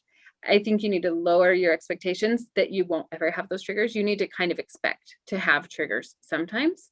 And I think you need to try to identify what those triggers may be and visualize, okay, if this triggers me with my new partner, my new spouse, how am I going to respond? What am I going to do? And I think you and that partner probably need a safe word, so that if you feel triggered, you use that safe word and they know what to do with that safe word. They know that they need to stop. They need to back off. You guys need to come up with a plan. If I get triggered, which I may, it's very likely that I will with some things, what are we going to do? How are we going to respond? So I think really the communication in that piece, in that serious relationship, is going to be vital to be able to deal with those triggers as they come. Because I don't think it's reasonable to expect that you're not going to be triggered once in a while by things. John might have more to say on that too. I think you do therapy with. I was just lost in the chat a little bit. So I'm sorry. So I was just. I actually think, Katie, that, I mean, that question didn't even cross my mind. I'm glad that that individual brought that up. Say to it me. again, just the summary of it. What do you do with sexual trauma triggers and it possibly Oh, being right. triggered in a new relationship? Yeah. Yeah, I actually think the relationships can be a powerful source of healing in trauma relationships. So it doesn't have to sabotage. It doesn't have to, but it's not surprising if it does, you know. And obviously I could go into what we do with trauma victims to help, you know, help them learn how to manage triggers better and that sort of thing. But I think a loving spouse can actually be an integral part of the healing, but they need to understand what they're dealing with, and they need to understand how it might trigger them too. Yeah. But you could probably say that with just about any topic where trauma affects it. You know, right. how we parent, how we manage money, all kinds of things, how we make decisions. I also think in that type of a situation where it is a sexual trauma and someone is coming into a marriage with that fear, I think it would be a benefit to have a counselor, you know, go together to counseling as you're trying to maneuver through that situation, because surely there's a way to heal. I mean, I would hope for the individual, but maybe they will need that third person to kind of help them maneuver through it. And I think yeah, like you said, Katie, there's got to be a lot of communication. There would have to be a lot of communication and openness, like totally raw openness as to how you're feeling on both ends and how you can come together. Maybe it's baby steps at first. And then as you feel safe with that step, maybe we can take a different step and then there's a safety there. But yeah, that would be tough. I could see that would be a challenge for somebody going into another marriage. You know, I would say the same thing to someone who's been traumatized as I would to someone who struggles with any kind of same-sex attraction or anything like that. I just think we need to be really real with the people we date, or with ED, for example. You know, just be real with each other, even if it ends up, you know, that it prevents the relationship moving forward. I would rather do that than have someone I truly care about find out in the relationship something they didn't know about me earlier. And so I do think we need to be open with each other. And, you know, and that's why I think a lot of people who struggle with any of those things is going to feel like, well, I'm just doomed to never find love then, you know. But I think one thing I was going to say earlier, I think God gives us commandments. And I think, you know, we also have wise counsel that is designed to funnel us. It funnels us. And where is it designed to funnel us? You know, it funnels us to God, you know, rather than take drugs or look at pornography or cheat or lie to get yourself into a relationship that'll be good for you, but might turn out to be hurtful for them.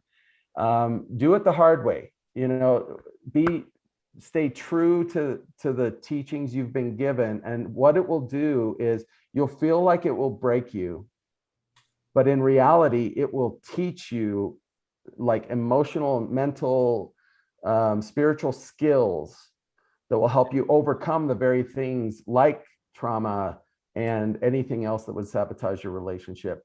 Okay, now get into the relationship, you know, now do that. And so, or be real and know that in that relationship, I'm going to, you know, to be a loving partner, it's going to be hard. I'm going to have to stretch myself beyond what I'm comfortable with. And then you're going to have to, you have to at least give that a shot. Mm-hmm. And if I'm with a partner, as long as I know that they're working on it, that they truly are giving it an honest effort, I mean, we're all imperfect. There's always going to be something somebody's struggling with. I think the problem comes when either someone has deceived me somehow or they give up on themselves somehow. And those are the bigger deal breakers for me, regardless of what the topic is. So. I'd also have to say I'm a huge advocate of EMDR. for those that haven't heard of it, in therapy. It's powerful. It can be very, very helpful. There's also, I think it's called EFT, which can also be very helpful without having to like dig up a bunch of, you don't have to put words on your trauma, but it helps. They help your trauma. And I would just add mindfulness-based approaches, because those can be incredibly, we're learning how to help people kind of control the way that their brain rewires, in ways that involve mindfulness-based, skills, I guess you could call them. So I've seen I have therapists I work with that do EMDR, and sometimes we'll refer back and forth, and sometimes they'll send me their clients who need some mindfulness work. And sometimes the combination's even better than either one of them on their own. So, sure. But there are the big message is there are ways to overcome what you think is impossible to overcome. We are learning so much about how to do that, the neuroplasticity, and how to actually change the way we're wired. Yeah. So I want to take a little time. It looks like we've got a lot of questions in the group. We had Stephen raising his hand earlier. I said that he could be first, but I sort of want to open it up to the group for some questions here for everybody. And the way this is going to work is we're going to ask everybody to raise their hand, and we'll call on you one at a time. And at that time, you can turn on your microphone and camera when we call on you, and go ahead and ask your question. If you are not in a spot where you can turn on your camera, that's okay. You can just turn on your microphone and ask your question if that works better for you. So having said that, let's see, who was first? It was Stephen. Let's see, Stephen. I'm sorry, I forgot your last name. Is Blakely. Blakely, yes. Yep. All right, perfect. Oh, he's even still got his hand up. Okay, Yes, perfect. So Stephen, you're up. Do I? Can you hear me? Yeah. We can hear you. Yes. Okay, good. Well, my biggest thing is I struggle. I try to listen to the Holy Ghost when it comes to. I hear people talking a lot about how do you know if you're sexually compatible or even with it. I spent a lot of time struggling and because I had a relationship not too long after I got married, and I went to the Lord. I said, "Look, I feel like this is right." And he looked at me. Well, he didn't look at me, but I got a no, and that was very difficult and very painful for me at the time. I just think sometimes in all these conversations that I'm hearing is that we forget that we have access to Heavenly Father's wisdom and knowledge of other people. And I think if we are more, if we work harder on drawing to the Spirit and listening to the promptings of the Holy Spirit, we will end up in the situation that is going to be best for us. Do you guys have anything? Those are my thoughts. What are your thoughts? Well, let me just clarify one point real quick. You said that shortly after you got married, you got into a relationship. I think you meant to say shortly after you got divorced. Is that correct? Yeah. Okay. I just wanted to make sure you're not talking about like you met somebody else while you were married. Yeah. No. Okay. It's been a weird year. No, that's okay. That's all right. Yeah. No. Just wanted to clarify that. Divorced. I was divorced. Okay. Fantastic. Well, I mean, my first inclination on that is you should always be listening to the Spirit. But I don't think that the Spirit necessarily precludes you from saying, okay, we can listen to the Spirit. We don't have to have a talk about sex. I think intimacy can also be discussed, and also the Spirit can even be there during that discussion if done properly. So that's my opinion on that. What do you guys think? Yeah, I agree. And using that, I mean, we talk a lot about the triangle between a couple and God, but that should be applied in dating as well, and where that he is part of that relationship, and that'll be a strong relationship from the beginning. So that's applying the Spirit and God in that decision making. Yeah. Yep. Amen. I agree. Yeah, I think that having the spirit is always definitely on the table. And that is something that you should definitely never basically put that aside. I think when you jump right in, like we've discussed earlier with some of these relationships where guys just want to go straight to the meat and potatoes and discuss sex after they've talked to you for like 30 seconds. I don't think that that's done with the spirit. I don't think that that is done correctly. So Yeah. No, and Even out of fear. And I think that's what they need to manage, is that fear, angst about the topic. right. I think it reminded me of that scripture, you know, that God hath not given us the spirit of fear, but of power and of love and of a sound mind. And if you think about that, so basically of strength to do things, love to love well, and mental health. You know, I mean, he's just given us examples of what that spirit looks like. To me, those are the things that overcome fear.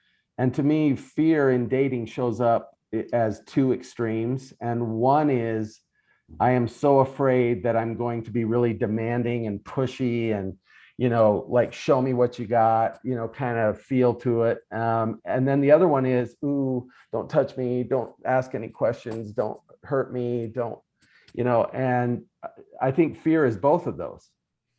It's both the rushing and the holding back. Yeah. And to me, when I think of power and love and of a sound mind, I think of both confidence and humility. I feel balance in that. And, you know, I think that we need to not be afraid to have these conversations. I think we have to have them in a respectful way and honor each other. I think we need to be gentle with each other, but at the same time, be willing to set some boundaries with each other too. And I would just say, when I notice the extremes, I know I'm probably with somebody who's not in a great place to have a meaningful relationship with me right now. That doesn't mean I write them off forever. You know, it just means that right now, this is probably just going to be more of a friendship. And it may not be romantic for a while. And that's just a boundary that I set. I might do that psychologically. I don't even necessarily say that to them. But I think as long as we know that, how is fear showing up for me?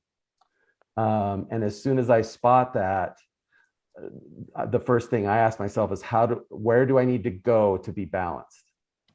Mhm. You know, because balance is usually a pretty good sign that I'm brave again. But, Awesome.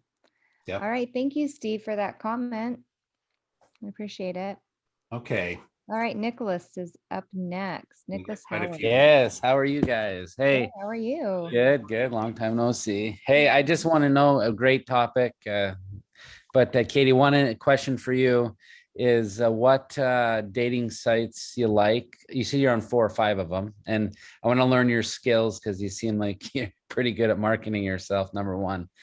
Number two, so that's that thing. It all starts with calendaring. You got to do the calendar. right. first. That's right. Gotta have a good I guess, calendar. I guess You that's get a right. frequent break that flyer calendar account. back out. You know, Right.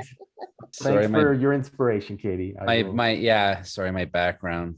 Let me turn it You're off. fine. And then the other question I have is, obviously, I mean, great topic once again. But people, you got to love yourself, obviously, and be honest, right? Because if certain things bother you, or, you know, you don't like certain things when you're, I assume, dating and that serious relationship, it's good to be upfront with people, because it's not fair to the other person if, oh, I don't like that, but he expects you like it because you guys never, maybe you don't lie, just be honest, right? Yeah. I guess, exactly. I don't know. Thank you. You're welcome. Thank Go you. ahead, Katie. So I think I've probably tried almost all of them. I think some of the best ones to make a real like quality connection, Hinge, I think, is one of them. A lot of women like Bumble because so women in a lot of cases are really inundated with messages, and there's a lot of filtering. So a lot of women like Bumble because they want to be the ones to initiate the ones they're interested in. I actually don't like Bumble because I don't like to initiate. I'm not an initiator, so I didn't go very far on Bumble. Match, a lot of people really like Match. I think it's one of the more expensive ones, so I don't use that one very often. Zoosk seems like kind of an obscure one. It is one of the most interactive apps I'm on, but there's a lot more filtering that you have to do because it has more free services, and so I have to filter a lot more matches to find serious ones that aren't just there to kind of flirt. Tinder is so overwhelming. I clicked into Tinder once every 3 months or something, and then I'm off of it within 15 minutes. Tinder, I think, is like they say it's hookup culture, right? But some people do Booty well. call app. What? And It's the I booty don't call mean app. I don't mean to interrupt, and I appreciate this advice, but what are the good ones for like finding Latter-day Saint women or Mutual. mutual? Like, I mean, I'm on Match and all the other sites, right? Just figuring it out, and it's like you put you on an LDS person, and they give you everyone that's not LDS. Yeah. So Mutual and Hinge are the ones that I've matched the most with LDS people on. Mutual is an odd app in that it feels like a singles ward where everybody's there, everybody's looking at the options, nobody's talking to anybody. So Mutual, All flowers Half the are people aren't pants. real. Half the people are just I was gonna say they're all catfish. and then the other thing I think that is very important about online dating is don't take it personally if they don't respond or if the conversation dies, because everybody is checking off a certain amount of boxes, and if your boxes don't align, don't be offended by that. Don't take it personally. It just like your boxes may not align with somebody who contacts you. I think a lot of it, like a Tumblr lock, there's like 6 numbers that you have to line up for a lock to open. It's just like dating. You guys both have to have the same locks lining up for it to really go somewhere. So don't take it personally if it doesn't, because everybody has different tumblers in their lock. What about eHarmony is supposed to like match your personalities? Because we did a whole podcast on personalities. I've How wondered about that. personality types.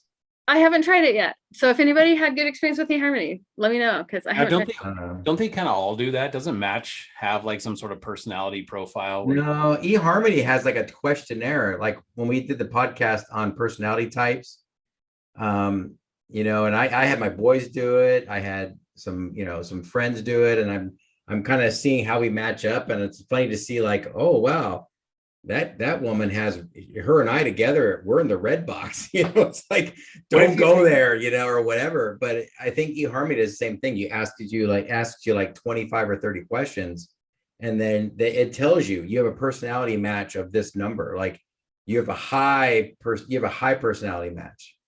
What if you take a personality match and it like matches you up with like, I don't know, everybody from the depressed ward or something like that? Like, well, according to your personality type, like these are all the people, and you're just like, oh, I need some serious therapy.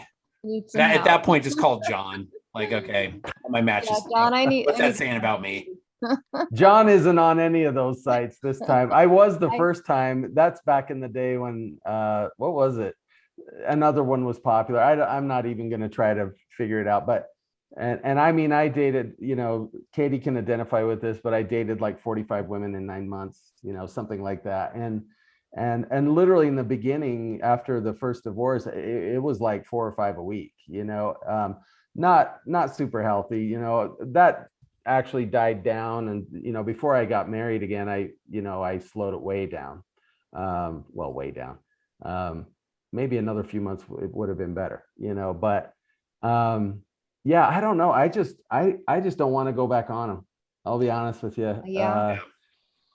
I just want to live my life, fulfill my purpose. I don't want to sit around. So I get involved. I play pickleball every, Thursday night when I can with the singles. And, I just do stuff like that. And, I just figure, God, just help her see me, someday. So I'm going to be the oddball here. I do not like apps like whatsoever. I think I used Mutual for like a week. I don't know. I had an issue with the whole swipe thing, but I love to promote all of the LDS Facebook pages. And the reason why I like those is because you can interact with individuals. So you can see them kind of, like what type of posts do they make? What kind of comments do they make? How can you interact and conversation? I'm one that likes to banter. I think it's fun to have playful banter back and forth. And so that was my source. That's where I found people where I was most interested in. And then, would move into like private messaging and go into that type of scenario. But As for the apps, like I did not like them whatsoever, like at all. So I'm a big proponent for, the Facebook singles pages. I think they're great. I think they're a good way to see people's personalities. And then there's this podcast. We've had some marriages. We've had people not hook up, but we've had people get together dating and things from here. So, there's this too. So there's other ways. I think I'm almost also getting more interested in like travel, kind of stuff, or like singles conferences, Yep. kind of experiences. And then there's not the pressure to pair off and Like it's the just- Boise Bash. Yeah, like the Boise not- Bash. We Come could on, book the people. Boise Bash. We say come on, but it's full. So I'm It is, yeah. sorry. You guys Sorry need we to- mentioned it, You but can get it. Yeah, 6 months down the road after October. All right. Okay. we'll so let you in the back door. we probably need to go on to the next question. Who Go for is it. next? Good old superhero Skippy. We had a Next. couple just before we start here. We had one that went that kind of raised or lowered their hand, I think. Hopefully they're still with us. You And must have answered their question. yeah, the questions have been great so far. Just because of the nature of the topic tonight, if there is somebody who has kind of a question that may be a little off color, just please keep it respectful. We don't want anything kind of crazy or off color. Okay, just had to throw out that disclaimer. Superhero Oh. Skippy, you are up. All right, superhero. I think I already know what his question is, whether or not you'll marry him. I can't start my video, but I thought we were already engaged, so I'm surprised he asked me again. So and I love the disclaimer before I speak. He's just making sure. You guys know Yeah. me well. I haven't changed my mind yet. I wanted to speak to the I've been dealing with this quite a bunch for the last 3 or 4 months. This very topic has been big in my mind, and I'm sure it's big in everybody's mind all the time. So, I was pondering that there's only 3 types of people that go to the temple. There are people who, there are only 3 types of people that get their recommend. There are people who are completely dishonest and they just lie and they get their recommend. There are people who are perfect in every way and get their recommend. And there are people who have screwed up and make themselves perfect again before the Lord and then get their recommend. Which one is better? Well, I'm just gonna throw out that I don't think anybody's perfect. So I think there's only 2. There's the one that's lying, and then there's the one who's striving to be the best. And I would agree with that. I would agree with that as well. But when you make it to the temple, when you get in the doors, do they ask you what the story of getting your recommend was? No. I think what's important there, though, is that the one category is not people that are perfect, so they have their recommend. It's people that honor obedience. That obedience is very important to them, and so they remain obedient. And that is very, very admirable trait. The other category, people who have messed up, used the atonement, worked on it, got the recommend again. That's also very admirable. Those are both hard things to do. They're both strong partners. So I don't think I would say there's 2 groups. There's people who are currently. But my question is, does Heavenly Father discern within the temple between those 2 groups? I don't think he values anyone higher than another, even That's exactly right. That's not in the exactly temple. my comment. Well, I was gonna say there's only one group that goes to the temple. Sinners. I do think, sinners go to the temple. It's just a matter of exercising the atonement. But there's only one group that goes to the temple, and that's sinners. And we're all sinners. If you're in the group that's lying to get in the temple, I think he looks at you a little differently. I agree. Than those I do too. Yeah, I would admit that. But what I'm trying to say is that I don't think if you're worthy to go to the temple, that's between you and Heavenly Father and your bishop. And your stake president. Yep. And there is no discernment about the story that got you there. Right. And I like how they've changed the temple questioning to use the term strive, because it used to be, are you following or doing or whatever the term was, that they're like, are you striving to do these things? Because we're all imperfect. We're all stumbling. We're all falling. We're all trying to get back up and dust ourselves off and be like, Heavenly Father, I'm an idiot. I made a mistake. I'm going to try better. Right. Like he knows that we're his kids and we make mistakes and we're going to need to be forgiven and keep moving forward. He wants it's something that I've come to learn over a lot of I make a lot of mistakes, guys. I don't know about you guys, but I make a lot of mistakes. I made one Yeah. once, like Mhm. last year at some point. I am one of the perfect ones that don't make any mistakes. So Yeah, I understand that. That's why you want I to made like 6 mistakes. That's why I but want not to in marry you. podcasts. Right. But in any case, what I've realized is that Heavenly Father has laid out a perfect plan, right? Heavenly Father has laid out the atonement. He's laid out a person who is able to complete the atonement perfectly. And we know that none of us are going to complete the plan of salvation perfectly. right. We're all going to need the atonement, which we all kind of look at the church as a path that we need to follow, and we just need to follow that path, and it needs to be our path, and we need to be perfect about that path, instead of a framework in which we are creating our own path. When they say create your own salvation, work out your own salvation, that's going to be different for different people, and it's going to look different for different people.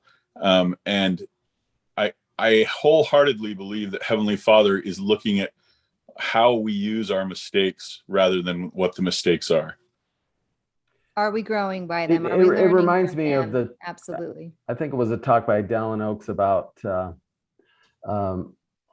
becoming versus, doing and becoming. I think it was called Doing versus Becoming, something like that. And, and the big, to put it in a sentence, it was basically, we are not judged by a list of things we did or didn't do. We're judged by what we become after having done all those things, both good and bad. In other words, did it lead you back to Christ like the prodigal? If it did, you're embraced, just like the prodigal. And that parable teaches us about the so-called perfect people too, that they are sinners as well in their judgment of the prodigal that returns, or in their jealousy of that. The truth is we're all sinners. We all have need of the atonement of Christ, and that includes President Nelson and all the rest of us. And I think sometimes we forget that, though. I don't worry that other people forget that about me. I worry that I forget that about me. That's the only person I need to worry about is, do I believe in the atonement for me or not? Yeah, we just have to be careful. If everyone else in the church or in my ward or in my state thinks that I'm not worthy of it, I have blinders on with those people. You know what I mean? And what's funny about it is, if I believe that it works for me, I tend to go to church confident. I tend to be happy. And guess what? Everybody starts to believe, you know what? I think this guy's actually pretty decent, like he's a decent guy. Maybe he's not the big old sinner that we thought all divorced men were, and so I think we need to make it personal, like you said, between us and Jesus and those who he has called to work with us on it, and that's it. Well, I mean, I had a friend that was with the youth, and some guy came to church and smelled like cigarettes and coffee. And one of the youth said, "Hey, I think that brother over there smokes." And my friend looked at the kid and he said, "What does your sin smell like?" I also heard a good one about that. That smells like somebody trying. Yeah. President Kimball actually made a comment once where he said, "My favorite smell in church is cigarette smoke." Yeah. Yeah. I know somebody's in there who understands the atonement and is working on getting back. And I had a bishop say he's going to put ashtrays out in the parking lot because he's been out working with the inactives. And he says the reason they won't come is because they're struggling with smoking. So I told them I'd put ashtrays outside and they can smoke on the break in between meetings. There was like 2 people in the ward council whose heads exploded. And I was like, see, and you guys are the ones casting stones. You guys are the ones going, what the Lord's going to go eat lunch with the sinners? Yeah. What? Prodigal's big brother. Yep. Thanks for your question, Skippy. Yep, not a problem. I'm glad that it didn't hurt Everett too much. I could have said something like, on my first conversation with somebody, it's her meat and my potatoes. So Well, Skippy, I just want you to know I will cry myself to sleep tonight. But luckily, I do have rubber pillow covers, so I can wipe it off. It'll be okay. Sweet. We'll be good. All right. You know, thank just to you. say one thing on top of kind of everything that's been added about the atonement, the one thing I always love when I'm reading the New Testament and reading about Christ and the people he healed, it's always fascinating to me I'm sure he healed just an untold amount of people during his ministry. But the ones that we are given in the scriptures, healing somebody who's blind and the symbolism behind that, somebody who doesn't understand and can't see the way. And then suddenly here comes Christ and opens their eyes, and he is the way. He is the one that they can suddenly, their whole life is changed and everything is open. And now they can see the path and it leads to him. A leper, for example, somebody who society is just so completely like done with this person that they cast him out and stick him in a leper society. There's no hope for you. You're dead. You're done. And here comes Christ for that person who has absolutely nothing left. And society, our culture, has completely written them off. Here comes Christ to heal them and bring them back from absolute obscurity. So I have a sister that wanted to go to the temple so bad, but she had overcome cocaine addiction, alcoholism, sex addiction, tattooed to the everywhere. And but she came back to the church. She wanted to go to the temple, but the one thing she couldn't kick was smoking. And she was trying so hard. And between her and her bishop and the Lord, they decided the temple will strengthen you more than just working for years trying to stop smoking. So he just said, don't be putting it down. Don't put it out on your way up the steps. But here is your temple recommend, and work on your smoking addiction. I love it. Her salvation, and she valued it so much. And I'm sure there were people sitting next to her in the temple thinking, she smells like smoke. What is she doing here? But we don't know other people's journeys. We don't know how many obstacles they've overcome. Exactly. Yeah, we have to stop that in the church. We have to stop judging people on what they wear. If a woman shows up in blue jeans and a t-shirt, who cares? Can I I will just say, judge somebody who shows up in an Oakland Raiders jersey. I will judge them every time. That's just too much. I can't go there. Done. I'm a Kansas City fan, so I'm sure. Well, you love me. again, Everett, I'm that's outta here. Oakland. It's Oakland. They're in Vegas now, so. I know. Now I'm torn. What I was going to say is I have found that there is less judgment in the temple than in the ward building. I agree. I'm If sure you there can make it into the temple, that is a place where I actually have seen people with tats and it's just like there is just a spirit of you are welcome here. Like it's so good to see you, you know, and I love that spirit of the temple. And I wish we could carry that more into the Sunday meeting house, you know, and into our homes, to be quite honest, and how we treat our family members. So. For some reason, there tends to be this kind of misnomer, and I don't think it's a sort of an outward expression, but it's sort of like people in the church feel like there's a limited space in heaven and we are competing for those slots. And there's not, right? The celestial kingdom is big enough for all of us, but for some reason, it's like we have to kind of somehow propel ourselves above somebody else. Like, okay, that person is really sinning, and I'm glad I'm not them. That way, you know, somehow I feel like I'm going to make it. Maybe they'll make terrestrial or something like that, but my spot will be okay. Like, you know, you guys both might be sinning like crazy when it's all said and done, but there will be room for both of you there. You know what? The analogy that I like that really helped me to kind of grasp that concept was that we're all in a boat, in our own individual boat, and all of us have holes in our boat. Some of us have big old holes in our boat. Some of us have little holes in our boat, but you know what? The ending's the same either way. Yeah. So we're going to need someone, the Savior, to come and heal our holes, no matter the size, because no matter if we have one little tiny hole, we're still going to sink. The ending's still going to be the same.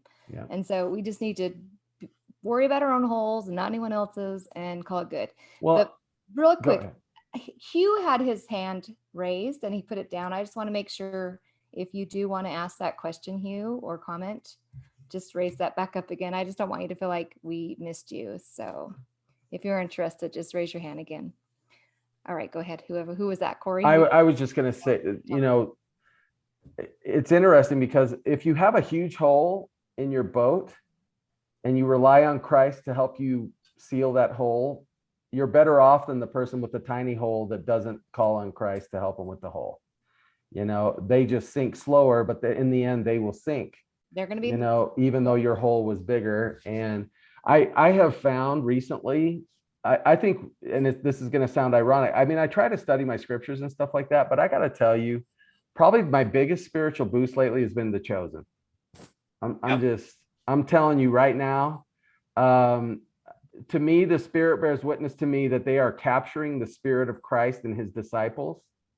I think in a way, I love it that the church isn't helping to produce it, but they are facilitating its filming and selling it in Deseret Book, because what they're essentially saying is we don't want to necessarily have our church attached to it too much, because then it would be written off by some people because of their misguided notions of who we are.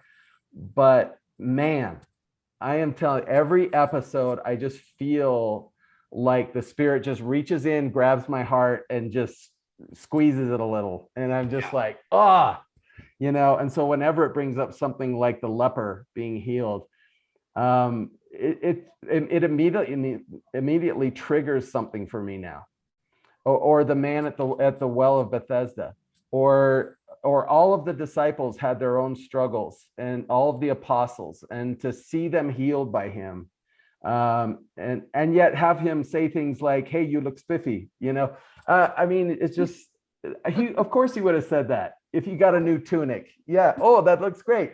And my favorite line of all is, they were staying at a friend's house, and the friend said, they say that, or my mother haunts this room. And he said, "Ooh, I want to sleep there."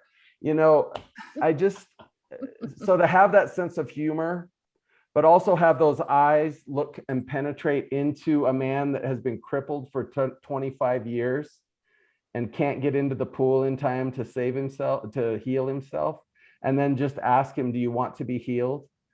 and then heal him, and see the look on that man's face. I'm telling you, man, it just brings the scriptures alive for me. And then I'll go reread it and be like, wow, it's like a whole different experience.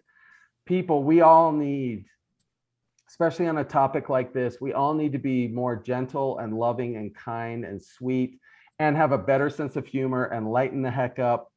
And I just feel like if Christ were here and talking to us directly, I think that's what he would say. That sex is such a beautiful thing. It's so incredible in the right context. It's a reflection of everything good in us when it works well. And, hopefully that can be the message for tonight. I think that's consistent with what Katie's taught us tonight, for sure. I agree. All right, Hugh, you got our last question. Have at it. I'm going to close this out. Yep, you sure are. Here we go. I guess I guess it's one of the things I've struggled with. You want me to start my video? Oh, geez, hold on. You don't have to. You don't have to. If you want to, you can. I'll say you'll actually get my old fuzzy beard here. I guess it's interesting in that hard lines, lines of demarcation, way out here, hyperbole, sex, fine, we cross the line. When you deal with bishops and they want to, and again, we kind of touched on this earlier in this, where we talk about, what's doctrine, what's, culture. And when they want to roll out the strength of the youth, and you're 52 years old, and you've got 6 kids, you've been married twice, you've done it, and you're like, guys, let's get a reality check. Yeah. And I guess I'm trying to figure out, I appreciate everything you're doing here. I appreciate everything you're sharing. The hard part is how do we take what we're talking about here and push it up the ladder? How do we get those people? As a single male in the church, we're a dying breed to some degree. If you look at the statistics of post-divorce, the amount of single men who drop away from the church, and we're trying to figure out this path. And are they doing certain things along the way? Yes. Are they modifying certain things along the way? Yes. Is it too little, too late? No, not necessarily. But I wish there was a way of actually communicating these feelings, these realities up the food chain, and actually, as opposed to, we're kind of like some pariah that you have in the family ward because I'm over 45. We don't fit there. We don't fit here. Where do we fit? Yeah. I feel you, Hugh, because I'm 52 and I'm out of all the groups. Nobody wants me. Yeah. So we feel unwanted. We feel like a weirdo in the ward, a creeper. If we go to an activity, we're the old creeper hitting on the young women. So I don't know. yeah, I just sneak into the younger group anyway. I'm just like, yeah, Can Celeste, you can pass. no, I can pass. yeah. Okay. So, but I think it's hard. It's really hard for leadership, especially if a bishop's never been divorced. I think my stake president told me that he's on his second marriage. So that was interesting to hear. And so at least he can kind of relate that he's been through that process of divorce and remarriage. Your stake president told you that? His bishop. Huh? Oh, your bishop told you that. My stake president told me. Oh, Stake your president. stake Yeah, that's president. what I thought you said. Oh, Now, okay. are Yeah, you sure he so- was divorced or was he just widowed? Could have been widowed, but he's said I don't know if he was just, I he was on actually his know second of a marriage. few divorced stake presidents and bishops, Yeah. but That's It can refreshing. Over the years, happen. It's yeah. not a cut and dry thing. But you know what's interesting? But it's hard, Hugh, to get them to understand like Yeah. And what they're you're in going through. club because we are a growing population, and we're kind of going, where do we fit? Help us. We're looking for Mhm. guidance. And when you roll out the strength of the youth, and if this is your roadmap, you're going like, whoa, come on, guys, get a reality check here. No. well, Okay, Hugh, you are like totally striking a chord with me because the whole strength of youth thing drives me crazy. Like it really just irks me. And it's funny because when that first started coming up, because we've talked about sex before on the podcast months back, and that came up. And so I started asking like my current bishop, my past bishop, a friend of mine that's a bishop, I started just kind of asking them how they would handle certain situations if it was brought before them. What would you do? If a person in my situation who had made a mistake, what would you do? And it was interesting because they all had varying different answers. But for the strength of youth one popped up from one of them. And I was like, so let me explain something. In my opinion, as a single adult, never assuming I'd be here at my age, but I'm here anyway, nonetheless. For me to come into your office and tell you, hey, I'm divorced now. I'm struggling now with sexual thoughts and stuff because, hello, I've been married for 25 years and this is a whole new realm. What advice do you have for me? What can I do? Where do I find support? Blah, blah, blah, blah. And if you hand me a For Strength of Youth pamphlet and you just cross out the TH and it just says for the strength of you, I'm like, that's like handing me a bottle. Like I'm a baby. I come to you, I'm starving to death. I'm like, Bishop, I am starving, there's literally some starving. formula. And here's your bottle. I'm like, we don't need a bottle. We need some steak, right? Like, I don't need that pamphlet. I'm well aware what's in the pamphlet. I've got kids, but and the thing is that it's changing. Not all of the bishops I talked to had that thought. No. It is slowly changing. It is a cultural aspect of the church. And that For Strength of Youth, they like to just use it. I don't know why. To use it. But the thing is that I think if we, in a kind manner, explain like I did to the bishop that had said that that's what he would do.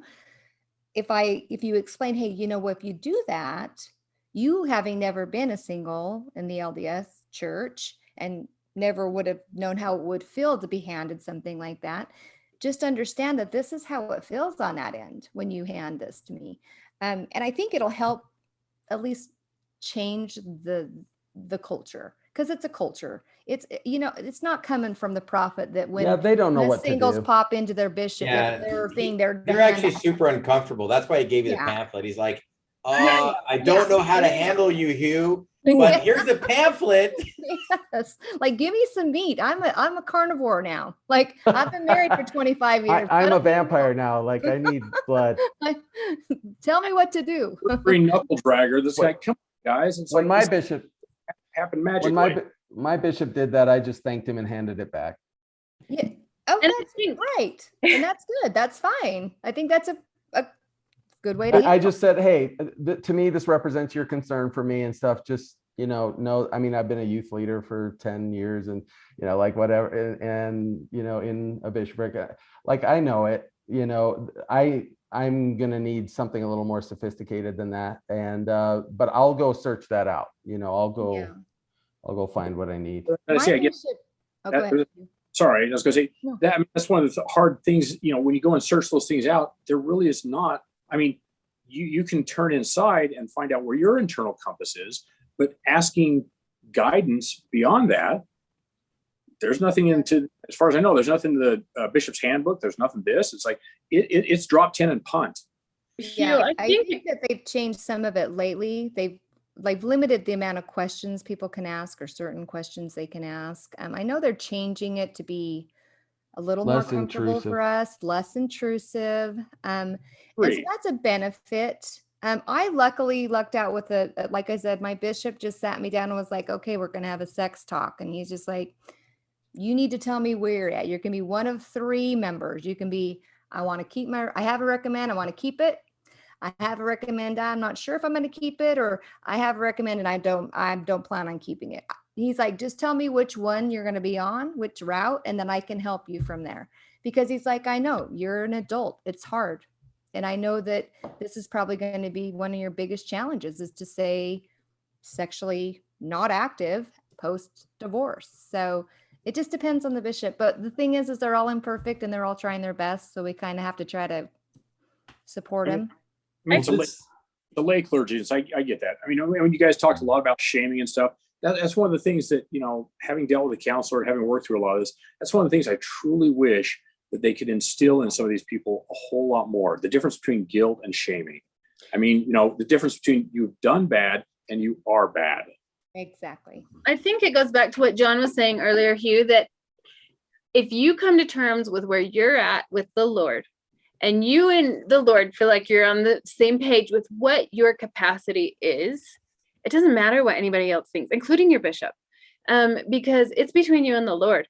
When I had one of my interviews with the bishop, he was trying to be so I don't think they can give us specific outlines, because we're all on a different spectrum and we all have different experiences. So I think they're trying to be more vague on purpose. And my bishop said, where are you at? Kind of like Celeste did with your temple recommend. And I said, I'm not having sex. No orifices are involved. Do you want any more information about my physical activity? And he's like, nope, we're good. And so, I think if you're on the page with the Lord and say, Lord, this is what I can handle. This is what I think is realistic for me. I want to live a good life. I want to follow you. I want to be an example of Christ. And my worthiness is important to me, but we need to be on the same page of what is realistic in my life, and not bending rules, but being realistic. And my bishop and I are on the same page with me and the Lord being on the same page. So I don't think they have to know all the details, as long as you are not hurting yourself or others and trying to live the best life you can. Right. I think the church is moving more toward it's between us and Christ, and the leaders are simply there to have us witness to them that we are striving, or that we are making it between us and Christ, and being real about that, and giving us a chance to either tell the truth or lie. But in the end, the probing stuff is going by the wayside. And I'll be honest with you, I think part of that is because Christ is coming back soon. It is going to be directly between us and him at some point soon. So we might as well, it's like a kid turning 18. I can't be, punishing them like I did when they were 5. I mean, at some point they're about to leave anyway, and so if I'm about to meet Jesus anyway, let's prep me for that by basically saying, my bishop's not going to probe. Now, are you going to be real with Jesus or not? And I love it. Thank you, Hugh. That was an awesome ending question. I appreciate it. Just one last comment on that. My personal opinion is, and I've stated this several times on here, but for those people who are new, I think it's long overdue that the church has a general auxiliary committee or presidency for the singles. They've got one for Relief Society, for young men, for young women, for everything. But they need to have a general presidency for the singles that can help create new sort of guidelines and things like that to help with these issues. And, maybe it can be made up of both men and women, not just anybody, but I would vote Sherry Do on there. That's my personal opinion because she's awesome. So Yeah, I think it'd be great if they could be married now, but if they had all either been divorced, widowed, or never married for a long time or something, I think that would be awesome. well, if we're the majority of the adults in the church now, then it's long overdue that this really becomes a central focus to some degree or another, more than That'd just be nice. dangling out a conference here and there and saying, okay, we've done our part, now go away for another quarter or 6 months or whatever, and we'll talk again then. Hey, So, the way things are changing, nothing would shock me. yeah, we'll see what At this happens. point. I think it I would be hope great. so. I think that'd be awesome. Yeah. Okay, well, having said that, we are over quite a bit, but we had good questions and great discussion. And that always happens when the discussion is flowing good. So, Katie, you have really kind of opened up a lot of questions and answers, I think, tonight, which is fantastic. And I really appreciate you being on. Thank you. Thanks for having me. Yeah. And apparently we've got you again in a month, right? So End of September-ish. when you're good, you're just good, right? You just end up being back on. People keep wanting to talk to you. So